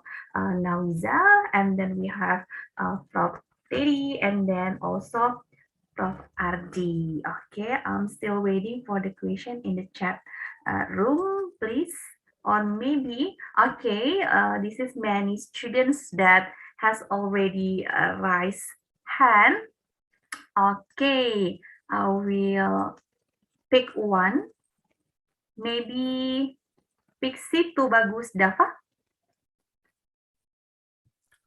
All right. Thank you, Miss. Yes.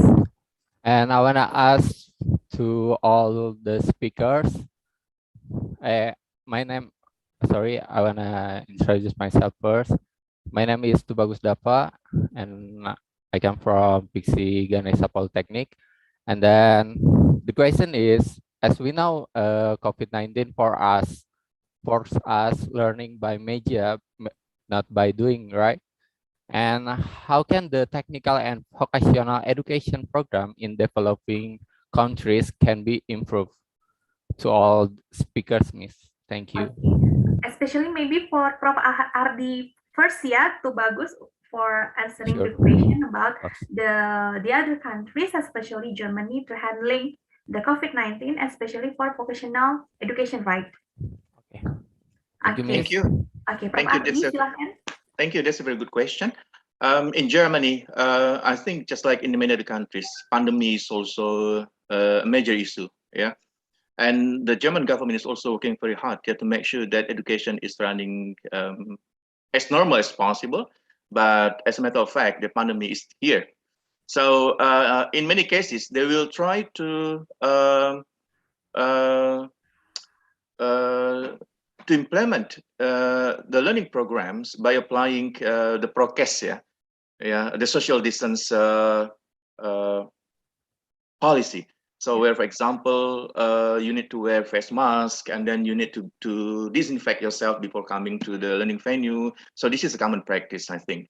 And for the professions which do not require a lot of practical learnings, for instance, perhaps some of the learning programs will take place at home rather than in the campus or the university. So I think this is quite common. But this is also a major problem, and they are working very hard to make sure that the learning outcome is not highly affected in negative sense, through this social distancing policy. So that's all I can say about this. Thank you. Okay, thank you very much, Prof. Ardi. And then next questions, maybe I will choose Piksi of TC, Pak. Sorry, Mbak Santi, the question is addressed to all speakers. Okay, sorry. Okay, sorry, Prof. Ardi. Okay, I would like to invite another speaker, Prof. Nawiza, to give the comment for the question. Thank you very much. Yeah, I do agree with Professor Ardi that, during COVID-19, as we have to maintain social distance and it's difficult to do physical class, what we can do in developed country, what they do is they use simulation, artificial intelligence to train, like polytechnic students or hands-on training, to give hands-on training. So we can focus on that, like using technologies for simulation, like Now, in our country, we do practice physical things in medical education, but in West developed countries, they don't use dead bodies. They use dummies, you know, like mannequins, simulation. This is called simulation, how you will operate and everything. It's a digitally they do that. So we can focus on that so that we can maintain the health hygiene. Thank you very much. Thank you, Prof. Nawiza. And then I would like to invite Prof. Don, Professor Resident. Okay, maybe Professor Teddy, you can give additional comment for facing the pandemic in our education system. Yeah, thank you, Bu Santi. My brief comment is because we are dealing with the vocation, and we know that in vocation mean 60 until 70% of the student they supposedly they go to the lab to increase their skill basically. Okay. And the 30% will grow to the theoretical part, which is increasing the theoretical part basically. All right. So what happened with that situation? In the pandemic situation, if I may suggest, not from now, but like the next semesters, because from the government itself, there's a plan that we are going to have the hybrid classes. So like I mentioned during my presentation, preparation is the most important thing here. So the lecturer should revisit the module. Every single module, they should be follow the vocation schema, I believe, which is 30% of them that they're dealing with the theoretical part, and whereas another 70%, they can go to the lab and then follow also the Standard National of Education SNDT number 44, 2015, saying that every single credit actually for the lab, they took around say 100 and because 50 and 60, right? So 170 minutes actually. And how we do it, we follow also the protocol. If the government allow to bring the student, say like 50% of the lab, then we need to, if we follow, like if you have a lab and the lab follow like the US standard only allow the student to come to your lab only 24%, not 25 even. Why not 25? Because according to the statistic in US, the accident happen when they goes to the starting from 25.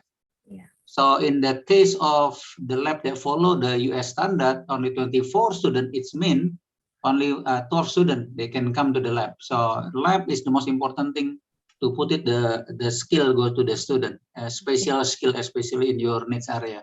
So again, the key here is the plan. Thank you for that. For that very good question. Thank you. Thank you very much for the explanation, Professor Teddy Mantoro. And then I would like to invite one more time for Professor Rasidon. Okay, we can skip for the Professor Rasidon, and then next to the next questions, Piksi of Tisifa, please. Hello, good afternoon. I want to say thank you for this opportunity to ask to Professor Nauzia from State University of Bangladesh. Let me introduce myself first. My name is Siti Fatimah. I'm from Indonesia. Actually, I'm from Piksi Ganesha Polytechnic, and I'm from international class of Piksi Ganesha Polytechnic. My question is, how does the campus respond to vocational learning in the midst of COVID-19 pandemic, because vocational education requires a lot of practical lectures while learning a lot online? Thank you. Okay, Prof. Nawiza, please. Thank you very much. It's a very good question. Like I told you, during the pandemic, we are all closed, right? Everything was standstill. But now we have opened from November 1. The university, the education institutions has opened, and we have to be prepared, like to deal this pandemic. We have to live a new normal life. Like you will do everything, but you have to abide by the health rules. like you have to wear mask, you have to maintain health hygiene. I mean, you have to wash your hands frequently and try to maintain the social distancing.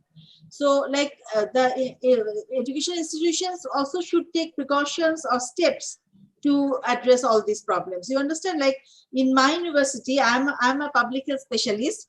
What we introduced is when you enter, we check the temperature, and you have to take, like the hexosol, the alcohol-based hand rub, and then you have to wear mask. No mask, no entry. You understand my point? So if we should remember this, we have to wear mask.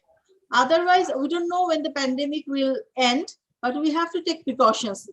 Even if we are vaccinated, I have already taken the booster shot, but it doesn't mean that I'll not wear mask. I have to wear mask whenever I go out in the crowd. You understand my point? So the students should take the precautions, as well as the institutions should take steps, and you keep sanitizer in every place, and also keep the institutions clean, and try to take the class size small, like Professor Teddy just mentioned, that you have to keep the class size small, so that you can keep social distance. You understand my point? Did I answer your question?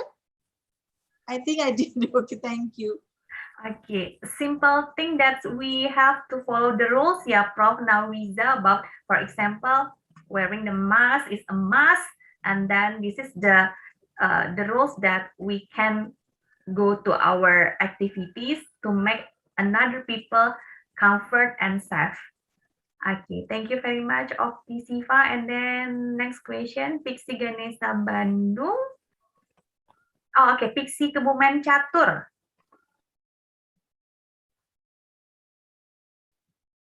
Thank you for your time. Before last time we talked about our education in pandemic of COVID-19. So my question is, our basis is COVID-19 has lost, right? And then our education is, what is the better in our better future? We will continue use the virtual education or back to offline education. Thank you. Okay, maybe the question is for Prof. Teddy, right? Sure. Thank you for that, Bu. Yeah. Bu Santi. Let me bring up my face there. All right. So thank you for that question from Pak Catur. Yeah.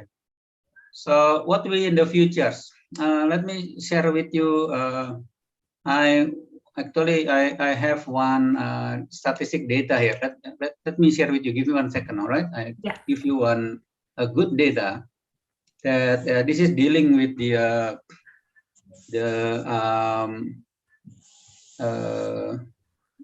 preparing for Indonesia actually to do the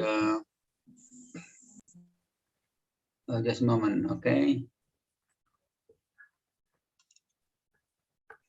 So couldn't. So can I share my slide here? Only one slide, please. Yeah. So Pak Catur, if you can see my slide, this is the plan for our country, yeah.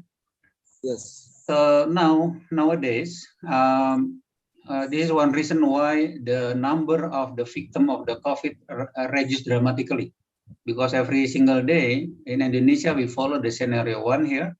We have between 2 until 3 million vaccine a day.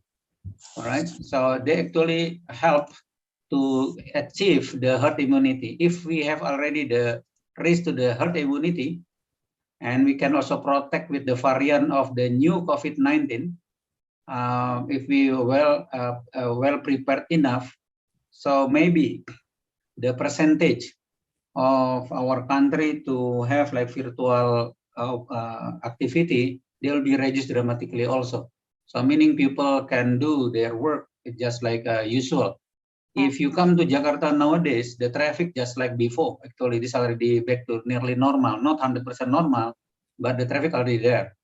I mean, if I come to my my office previously, I need like 1 hour. During the COVID, it literally only 20 minutes only. But nowadays, we close to 1 hour, 45 minutes at the moment. So this is the current situation that we have, all right? So I'm not too pessimistic with that, because if you see to the other of my slide also here, still a lot of part of Indonesia still green. Okay, so this is a map of productivity. Mean every single pupil actually they can going around because the area was green in current zone. All right, so this is the situation of Indonesia. So I'm not too pessimistic about that, but we aware because of we worry to get the third wave, for example, after the Hari Raya Tahun Baru dan Natal, and also after the Hari Raya Idul Fitri, for example, because we have the potential to get the third wave. So then the government put that rule. So the online will be there, but I believe the number will be reduced dramatically. That's the situation.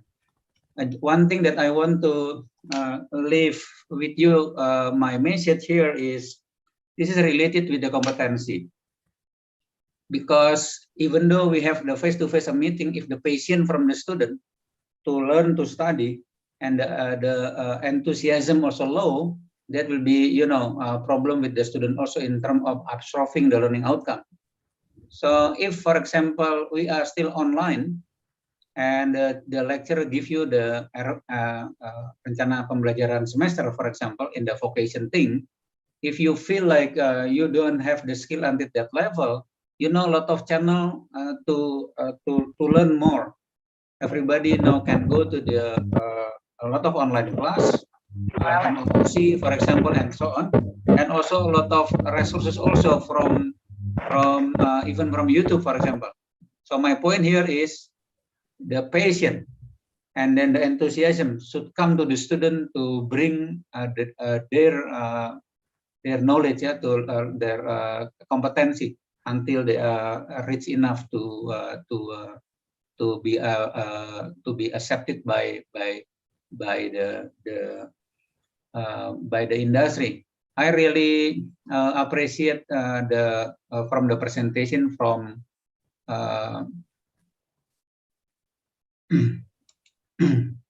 sorry from Dr. Professor Ardi just now, that actually he offered a lot of job in Germany. So for those who are still young, and this is the challenge for you, if I'm in your position, I'm going to apply for that and then getting the new experience study around the world. So I think this will be my answer for that, and some challenge also from Professor Ardi. Thank you, Bu Santi. Thank you, Prof. Teddy Mantoro, for the explanation. So we have to be optimistic. We can handle the pandemic, but we cannot stay away from the ICT in our activities. Thank you very much. And then the last question maybe, Piksi Ganesha Bandung, Karin. Nah, yeah. Okay, please.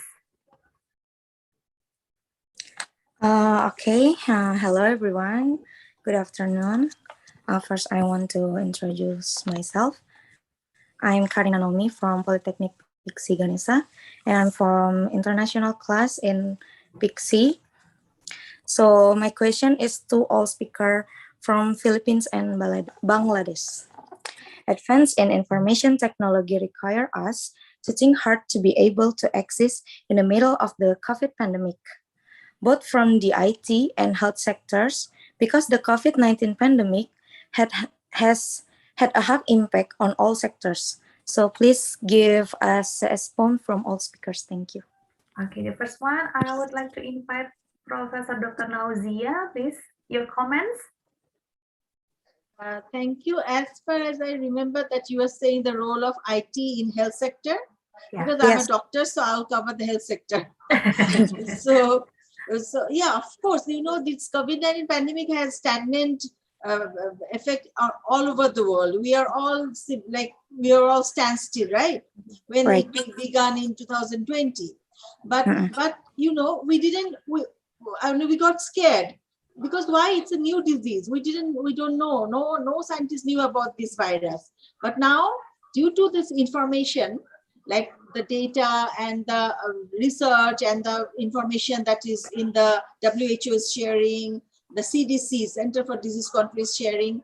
We now know we have informed choice. Now we know we are not scared at that much anymore, right?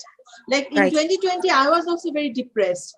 Like I'm a doctor, I'm a public health specialist, but I was so scared that maybe this is the end of the world. But now, after this information we have gathered from the internet, from WHO, but the information should be authentic. Don't believe everything in the social media. Don't believe that Facebook is saying all people will die because of this Omicron. No, don't believe that. Nothing like that is going to happen. Omicron is a highly mutated, same virus, but it has mutated 50 times and it is highly infectious. But the fatality is, so far the data suggests the fatality is a little bit less because in Africa, many people got infected, but the hospitalization and death is less. But in UK, we don't know yet because in UK, the population is geriatric, more aged people, more old people in UK.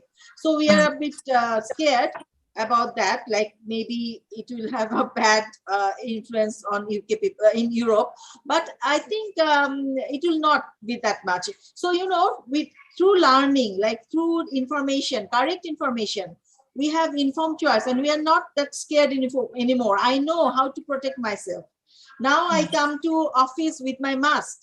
I always take my mask everywhere I go. Now I come to office with my sanitizer. Do you understand my point? So you have to know how to protect yourself. And of course, through information technology has got a tremendous influence on health sector, because all the information you get from WHO, from CDC, from authentic sources is from the IT, right? So I think we should all have informed choice. This is called informed choice. You know everything, and then you make your own choice, how you lead your life. Now, if you want to be suicidal, don't go out without mask. But I will not suggest that. I will suggest that you wear a mask all the time when you go in crowd. Avoid crowded places, and try to use sanitizer frequently or hand wash with soap and water. And also try to do social distancing, like wherever it's possible. So thank you very much. I think I have covered your point. Yeah, thank you very much for your insight, Prof. Okay, maybe this is the end of our question and answer sessions, and then I would like to say thank you for all the speakers for giving us the good knowledge, new insight, and new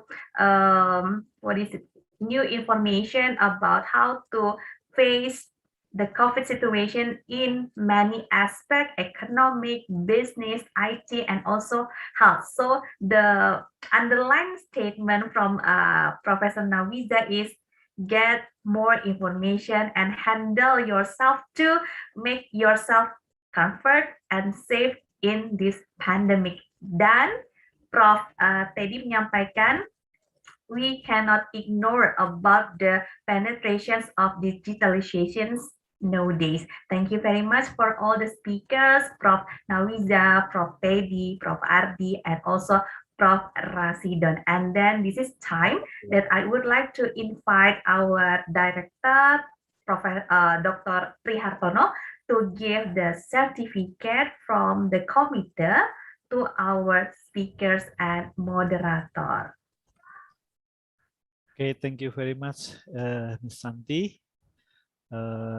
Let me give you certificate. The first, I call Professor Rachidon. Still there?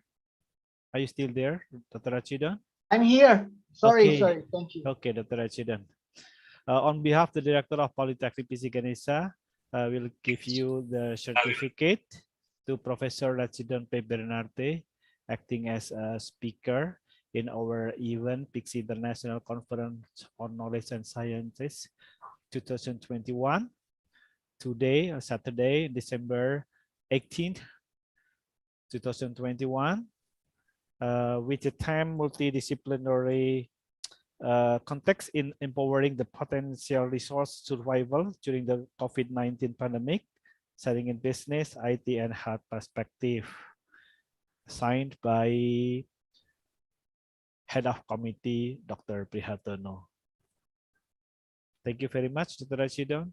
Thank you so much, Dr. Pri, for that recognition. Thank you. Okay, see you on our next class in our international class. Hopefully on February, you have a class in our campus by virtual on February to give the lessons subject. Thank you. Thank you. Okay, thank you very much. And the second, I will call Professor Dr. Nauzia Yasmin, MPH MBBS from State University of Bangladesh. Hello, Prof. Nauzia. Thank you very much. Okay, acting as Director of Polytechnic Piksi Ganesha, we will give you the certificate to Professor Dr. Nauzia Yasmin, MPH MBBS, as a speaker in our conference, Piksi International Conference on Knowledge and Sciences 2021. Today, Saturday, December 18, 2021. With the same theme, multidisciplinary context in empowering the potential resource survival during the COVID-19 pandemic, sharing in business, IT, and health perspective. Thank you very much again, Professor Dr.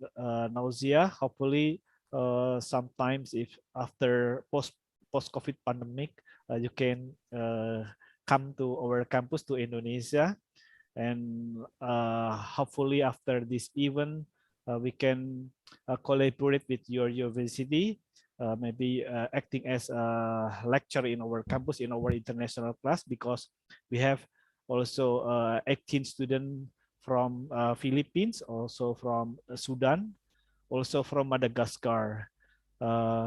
They took the lesson not just only in business, but also in IT and computer, and also in health programs. Thank you again, Professor Nauzia. Thank you very much for inviting me. Thank you very much, Piksi Ganesha, for inviting me. And Thank you very much. Thank you very much. See you soon. See you. Okay, because Professor Dr. Ardi Marwan has already left in our conference because they have a lot of things to do. He has a meeting.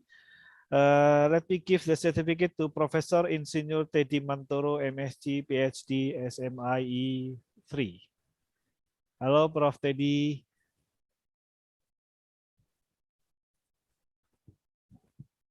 Hello, Prof. Thank you, Bapak Dr. Pri, for giving me this opportunity to sharing with the audience here. Thank you very much. Very nice experience, by the way. Okay, thank you very much, Prof. Please certificate. Okay, Prof. Teddy, this is the second time that we have already collaborated in this conference. Prof. Teddy, please. Yeah, thank you very much. I accept this certificate with very thanks a lot for this. Thank you. Yeah. Okay. Thank you, okay, this certificate awarded to Professor Insinyur Teddy Mantoro, MSc, PhD, SMIE 3, as a speaker in our conference, Piksi International Conference on Knowledge and Sciences 2021. Today, Saturday, December 18, 2021. The same time is multidisciplinary context in empowering the potential resource survival during the COVID-19 pandemic, sharing in business, IT, and health perspective. Also, Prof. Teddy, hopefully you can also as our guest lecture in our class. I'm very happy with that. I'm looking forward for the invitation. Yeah. And with the collaboration in also, with the research also, and so on. Oh, okay, in the research also, research publication also, hopefully yes, for with the our publication also. Okay, for our lecture, especially in IT computer cluster. Yep, sure. Okay, thank you, Prof. Thank Teddy. you for that, Bapak Dr. Pri. Ya, terima kasih. And the last one for I'll give you the certificate best moderator in our campus, Miss Santi Kristinawati. Hello, Bu Santi. Halo, Bapak. Yeah, Bu Santi is also as our head of international affair in our campus in Polytechnic Piksi Ganesha. She has also accompanied me, company director, to make collaboration with other university. We have already goes to Philippines, ya Bu Santi ya. China, and so on, Wow. many others. Silakan. Okay, Bu Santi, please give. Please receive our certificate awarded to Ibu Santi Kristinawati SSM Hum CPSB, acting as a moderator in our Piksi International Conference on Knowledge and Sciences 2021, Saturday, December 18, 2021. Thank you very much Ibu Santi. Terima kasih sekali sudah banyak membantu mahasiswa untuk terus aktif how to communicate in English as long as we can. Thank you very much, Bapak. This is an honor. Yeah. Terima kasih, Bu Santi. And also, I would like to say thank you very much for all delegate, lecturers, also student, especially for speaker in our amazing international conference, because we have more than 1,700 participants linked by Zoom, 1,000, and also link through YouTube Live. So hopefully this is the amazing international conference, and we may collaborate with other. And the last session, also welcome to our presenter, because we have after this meeting, after this conference, we have also an agenda for presentation, paper presentation starting from Universitas Indonesia, Universitas Duta Bangsa Surakarta, Politeknik Piksi Ganesha, Universitas Sumatera Utara, Universitas Kristen Petra Surabaya, also Sekolah Tinggi Ilmu Ekonomi YPP Rembang, Central Java, Jawa Tengah. Yeah, we have a lot of paper presenter, and hopefully this event very fruitful. Thank you very much. See you in the next conference. Wassalamualaikum warahmatullahi wabarakatuh. Time to Waalaikumsalam warahmatullahi MC. wabarakatuh.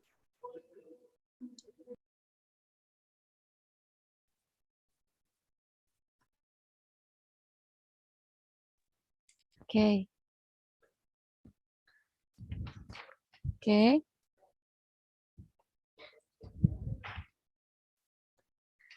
Okay. Thank you very much to Ms. Santi for moderating the excellent international conference and call for proceeding, and also to all participants for very active participation. Hopefully, the international conference and call for proceeding will be beneficial for everybody. Please give applause for the speakers, the moderator, and for all participants before closing international conference and call for proceedings. Okay. Thank you so much to Prof. Dr. Rosidon Pebinarte, PhD, and thank you so much for Prof. Dr. Nauzia Yasmin, MPH, MBBS. Thank you so much to Professor Insinyur Teddy Mantoro, MSc, PhD, SMI, Triple E. Thank you so much to Mrs. Santi Kristinawati, SSM Home, CPSP. And big thank you very much to Dr. H. Kapriarton AH, Eskom MM, MOS, CMA, MPM. And for your information, to get a certificate for today's international conference and call for proceedings activity, please fill the Google Form link. Will be shared by committee. Committee, please share both link for on the live chat or chat box on this Zoom, and then we'll send to the certificate by email. It's maximum 1 week after the international conference and call for proceedings today. And after this, for your information, we have 14 presenter of call for proceedings and will be led by Mrs. Wahyu Trimasusti SPD, MPD.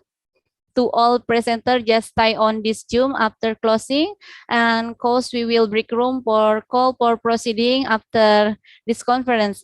And then don't forget for rename your Zoom account, please with format presenter _ initial campus and then _ your name. Okay, everyone, I'm Susi as your master ceremony today, and also the committee in this program agenda. I'm sorry. And next, closing praying. To operator, time is yours. Assalamualaikum warahmatullahi wabarakatuh. Let's bow down for a moment and reflect on our time to pray and ask Allah Subhanahu wa Ta'ala so that what we do in today's activities be blessed by Allah Subhanahu wa Ta'ala. أعوذ بالله من الشيطان الرجيم بسم الله الرحمن الرحيم الحمد لله رب العالمين حمدا يوافي نعمه ويكافي مزيده يا ربنا لك الحمد كما ينبغي لجلال وجهك الكريم وعظيم سلطانك يا ربنا ولك الحمد ولك الشكر اللهم صل على محمد في الأولين والآخرين اللهم يا Allah, our God. By giving praise and gratitude to your presence, we will never stop praising your greatness and majesty for all your graces that you have bestowed on us.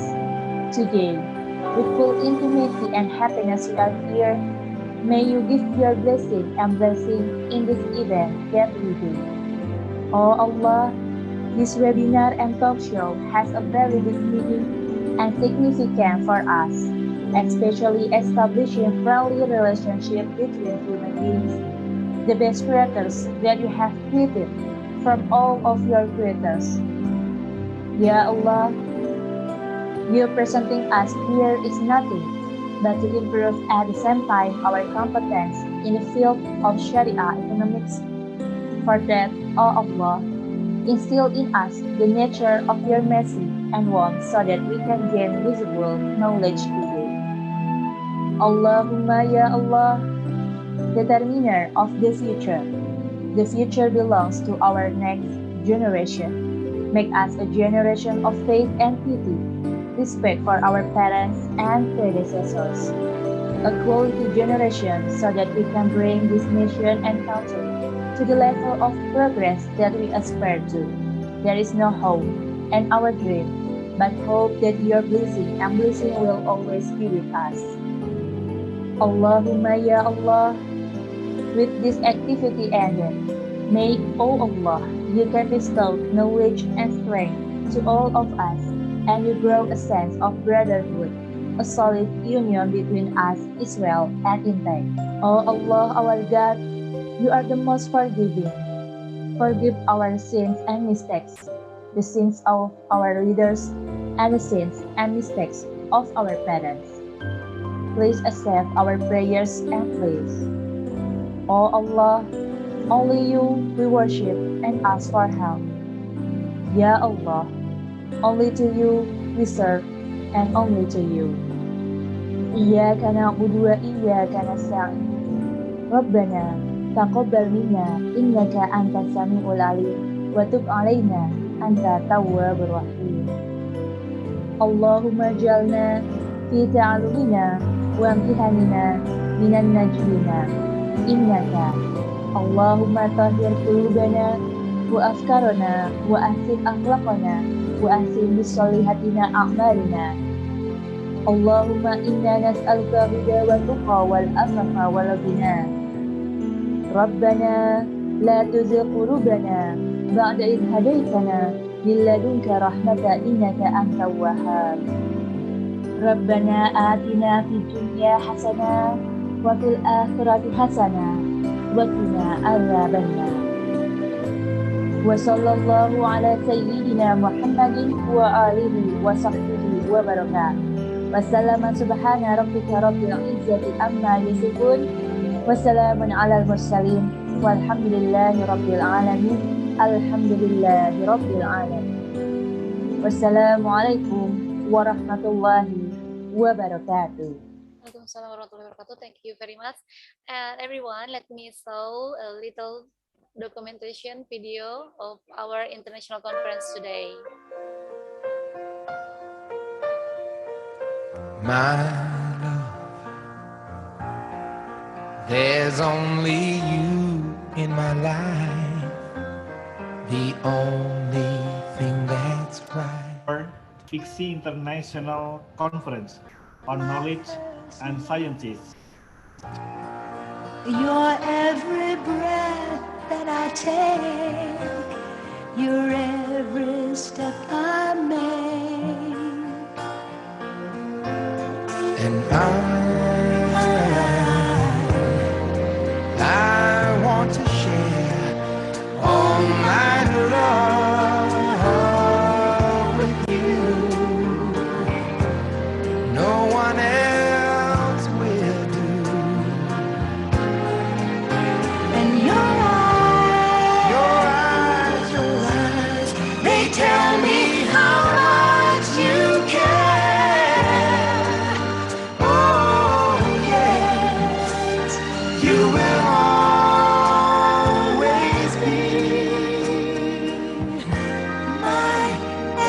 endless love.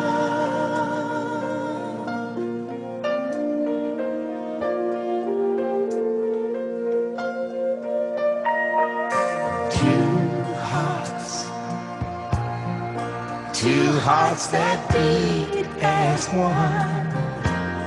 Our lives have just begun. Forever, I'll hold you close in my arms. I can't resist your charms.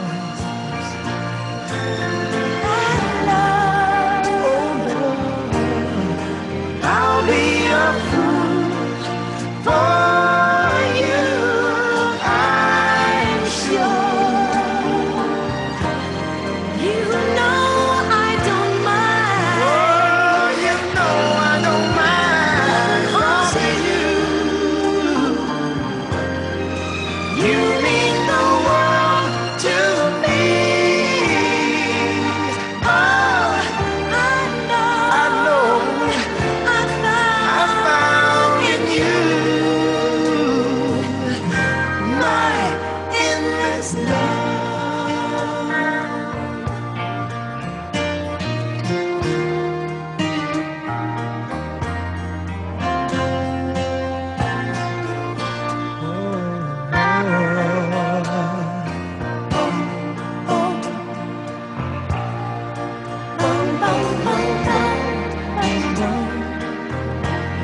Thank you for your attention to the participant and viewer Piksi International Conference. Nice, wonderful song. Yeah. Okay, and next, let me deliver our wonderful song for you. Oh yeah, all participants today. Thank you very much for all participants today who joining us. Thank you very much.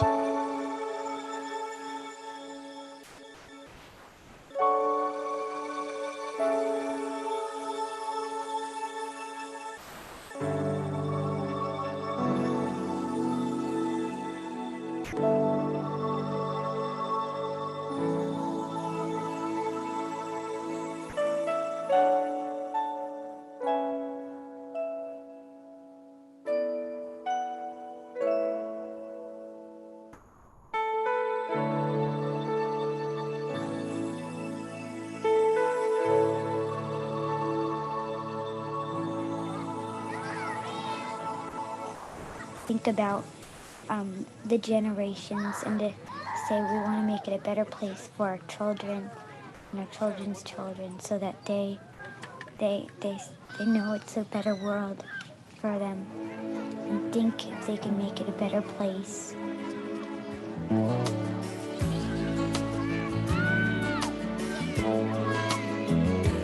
There's a place in your heart. Terima kasih semuanya. Terima kasih. Sama-sama.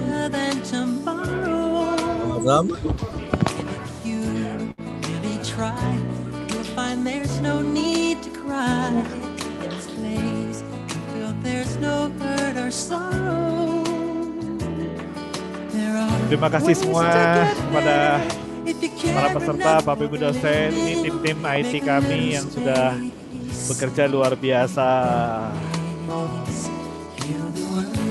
Untuk Pak presenter nanti akan dipimpin oleh Ibu Wahyu. Untuk Bapak presenter mohon menunggu sebentar lagi, setelah ini kira-kira 5 menit lagi langsung paper presenter. Terima kasih kepada semuanya, dan khusus untuk paper presenter sertifikat nanti akan di email dan juga nanti akan diberikan pada saat secara Zoom. Alhamdulillah acara Piksi International Conference Analysis Science 2021 berjalan dengan lancar. Terima kasih atas peran serta semuanya. Kami kecil tapi kami bisa berpikir luas dan kami bisa berbuat lebih banyak. Mudah-mudahan dengan acara ini kita bisa terus berkolaborasi dan meningkatkan kualitas pendidikan kita perguruan tinggi. Terima kasih kepada Bapak Ibu dosen, para pimpinan perguruan tinggi, ketua program studi, dan juga terima kasih kepada para mahasiswa yang akan diwisuda pada tahun ini, yaitu dimulai tanggal 20 sampai dengan tanggal 23 Desember 2021. Terima kasih semuanya. Mudah-mudahan. Mari kita nyanyi sama-sama.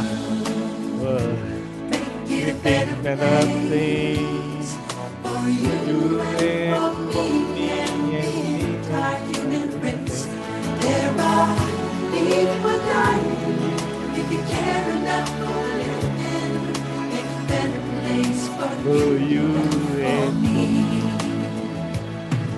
And the dream of work conceived and will reveal a joyful face. And the world we once believed in will shine again in grace. Then why do we keep strangling when this earth crucify its soul? Though it's plain to see this world is heavenly. Be God's love. Let it fly so high. Let our spirits never die. In my heart, I feel you are all my brothers. Create a world with no fear. Together we'll cry. Wow, thank you very much, Piksi Ganesha. With class in Polytechnic. We could really get there if you cared enough to live in. Make a little space to make a better Siapa? place. Mas Ali ikut gabung. Make it a better place. Tolong di video dong. You and for me and the entire human race. There are no need for dying if you care enough for living. Make a better place for you and for me.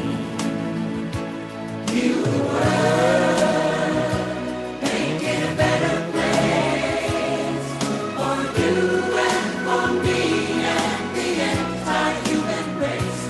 There are need for dying if you care enough for living. Make a better place for you and for me. Heal the world, make it a better place for you and for me and the entire human race.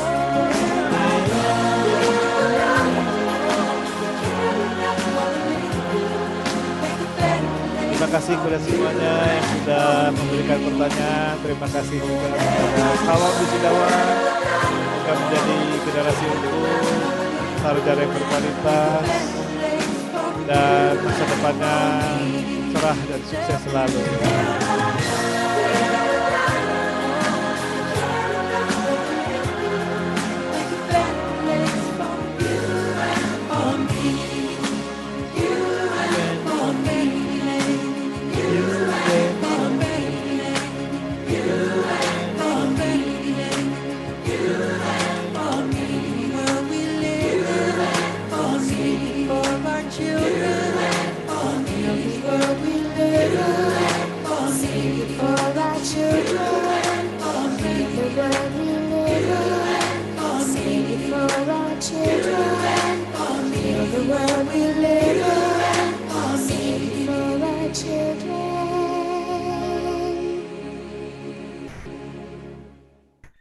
Oke, terima kasih kepada semuanya, kepada para peserta yang mau masih menyimak dengan acara presentasi untuk paper presenter dari beberapa perguruan tinggi yang sudah masuk dan terpilih.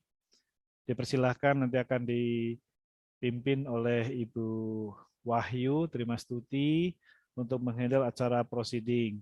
Waktu sepenuhnya saya serahkan kepada Ibu Wahyu. You can also present in English or in bahasa, no problem, oke? Jadi boleh menggunakan presentasi pakai bahasa Inggris, boleh juga menggunakan bahasa Indonesia. Dan bagi peserta yang masih tetap bergabung dan ingin bertanya, silakan untuk memberikan pertanyaan. Nanti panitia akan memberikan door prize kepada yang peserta yang memberikan pertanyaan. Dan nanti akan dicatat nanti sama Ibu Wahyu. Jadi kami akan memberikan hadiah bagi peserta yang memberikan pertanyaan kepada pemapar atau presenter, baik itu dari Politeknik Piksi Ganesha Bandung, Universitas Duta Bangsa Surakarta, Universitas Sumatera Utara, Universitas Kristen Petra Surabaya, Universitas Indonesia, dan Sekolah Tinggi Ilmu Ekonomi YPPI Rembang, Jawa Tengah. Sekali lagi terima kasih, saya atas nama Direktur, mohon maaf jika ada kekurangan, dan waktu sepenuhnya saya serahkan kepada Ibu Wahyu. Enggak. Terima kasih pada Dr. Prihartono selaku Direktur Politeknik Piksi Ganesha. Good afternoon, Assalamualaikum warahmatullahi wabarakatuh. It is my pleasure to welcome all of presenters to parallel presentation in International Conference on Knowledge Science 2021. My name is Wahyu Trimastuti and I as moderator for this section. In this section, all our presenter has time 10 minutes to present the paper, and next we'll have time to other presenter to give questions, comment, or suggestion. As we know that in this presentation, we have 14 presenters that concern in field of health and economic business. And first, I would like to call first presenter, Ibu Sali Setiatin and Tim. Selamat sore, Ibu. Ibu Sali ada? Selamat sore. Oke, dari Politeknik Piksi Ganesha, and title is The Role of Educational Institutions in the Field of Medical Records and Health Information in Indonesia in the Era of the Industrial Revolution 4.0. Ibu Sali, time is yours. Baik, terima kasih Miss Wahyu yang telah memberikan kesempatan pada kami. Yang alhamdulillah pada sore ini saya bersama tim, bersama Miss Yuyun yang akan mempresentasikan dari hasil literatur review kami, peranan institusi pendidikan bidang reka medis, dan informasi kesehatan di Indonesia pada era revolusi industri 4.0. Baik, saya akan panggil Miss Yuyun. Halo Miss Sali, ya sudah baik. bergabung. Ya, alhamdulillah kami sudah bergabung di sini untuk mempresentasikan hasil literatur review. Dari hasil literatur review ini adalah untuk mengetahui seberapa besar peranan institusi pendidikan bidang reka medis dan informasi kesehatan di Indonesia pada era revolusi industri 4.0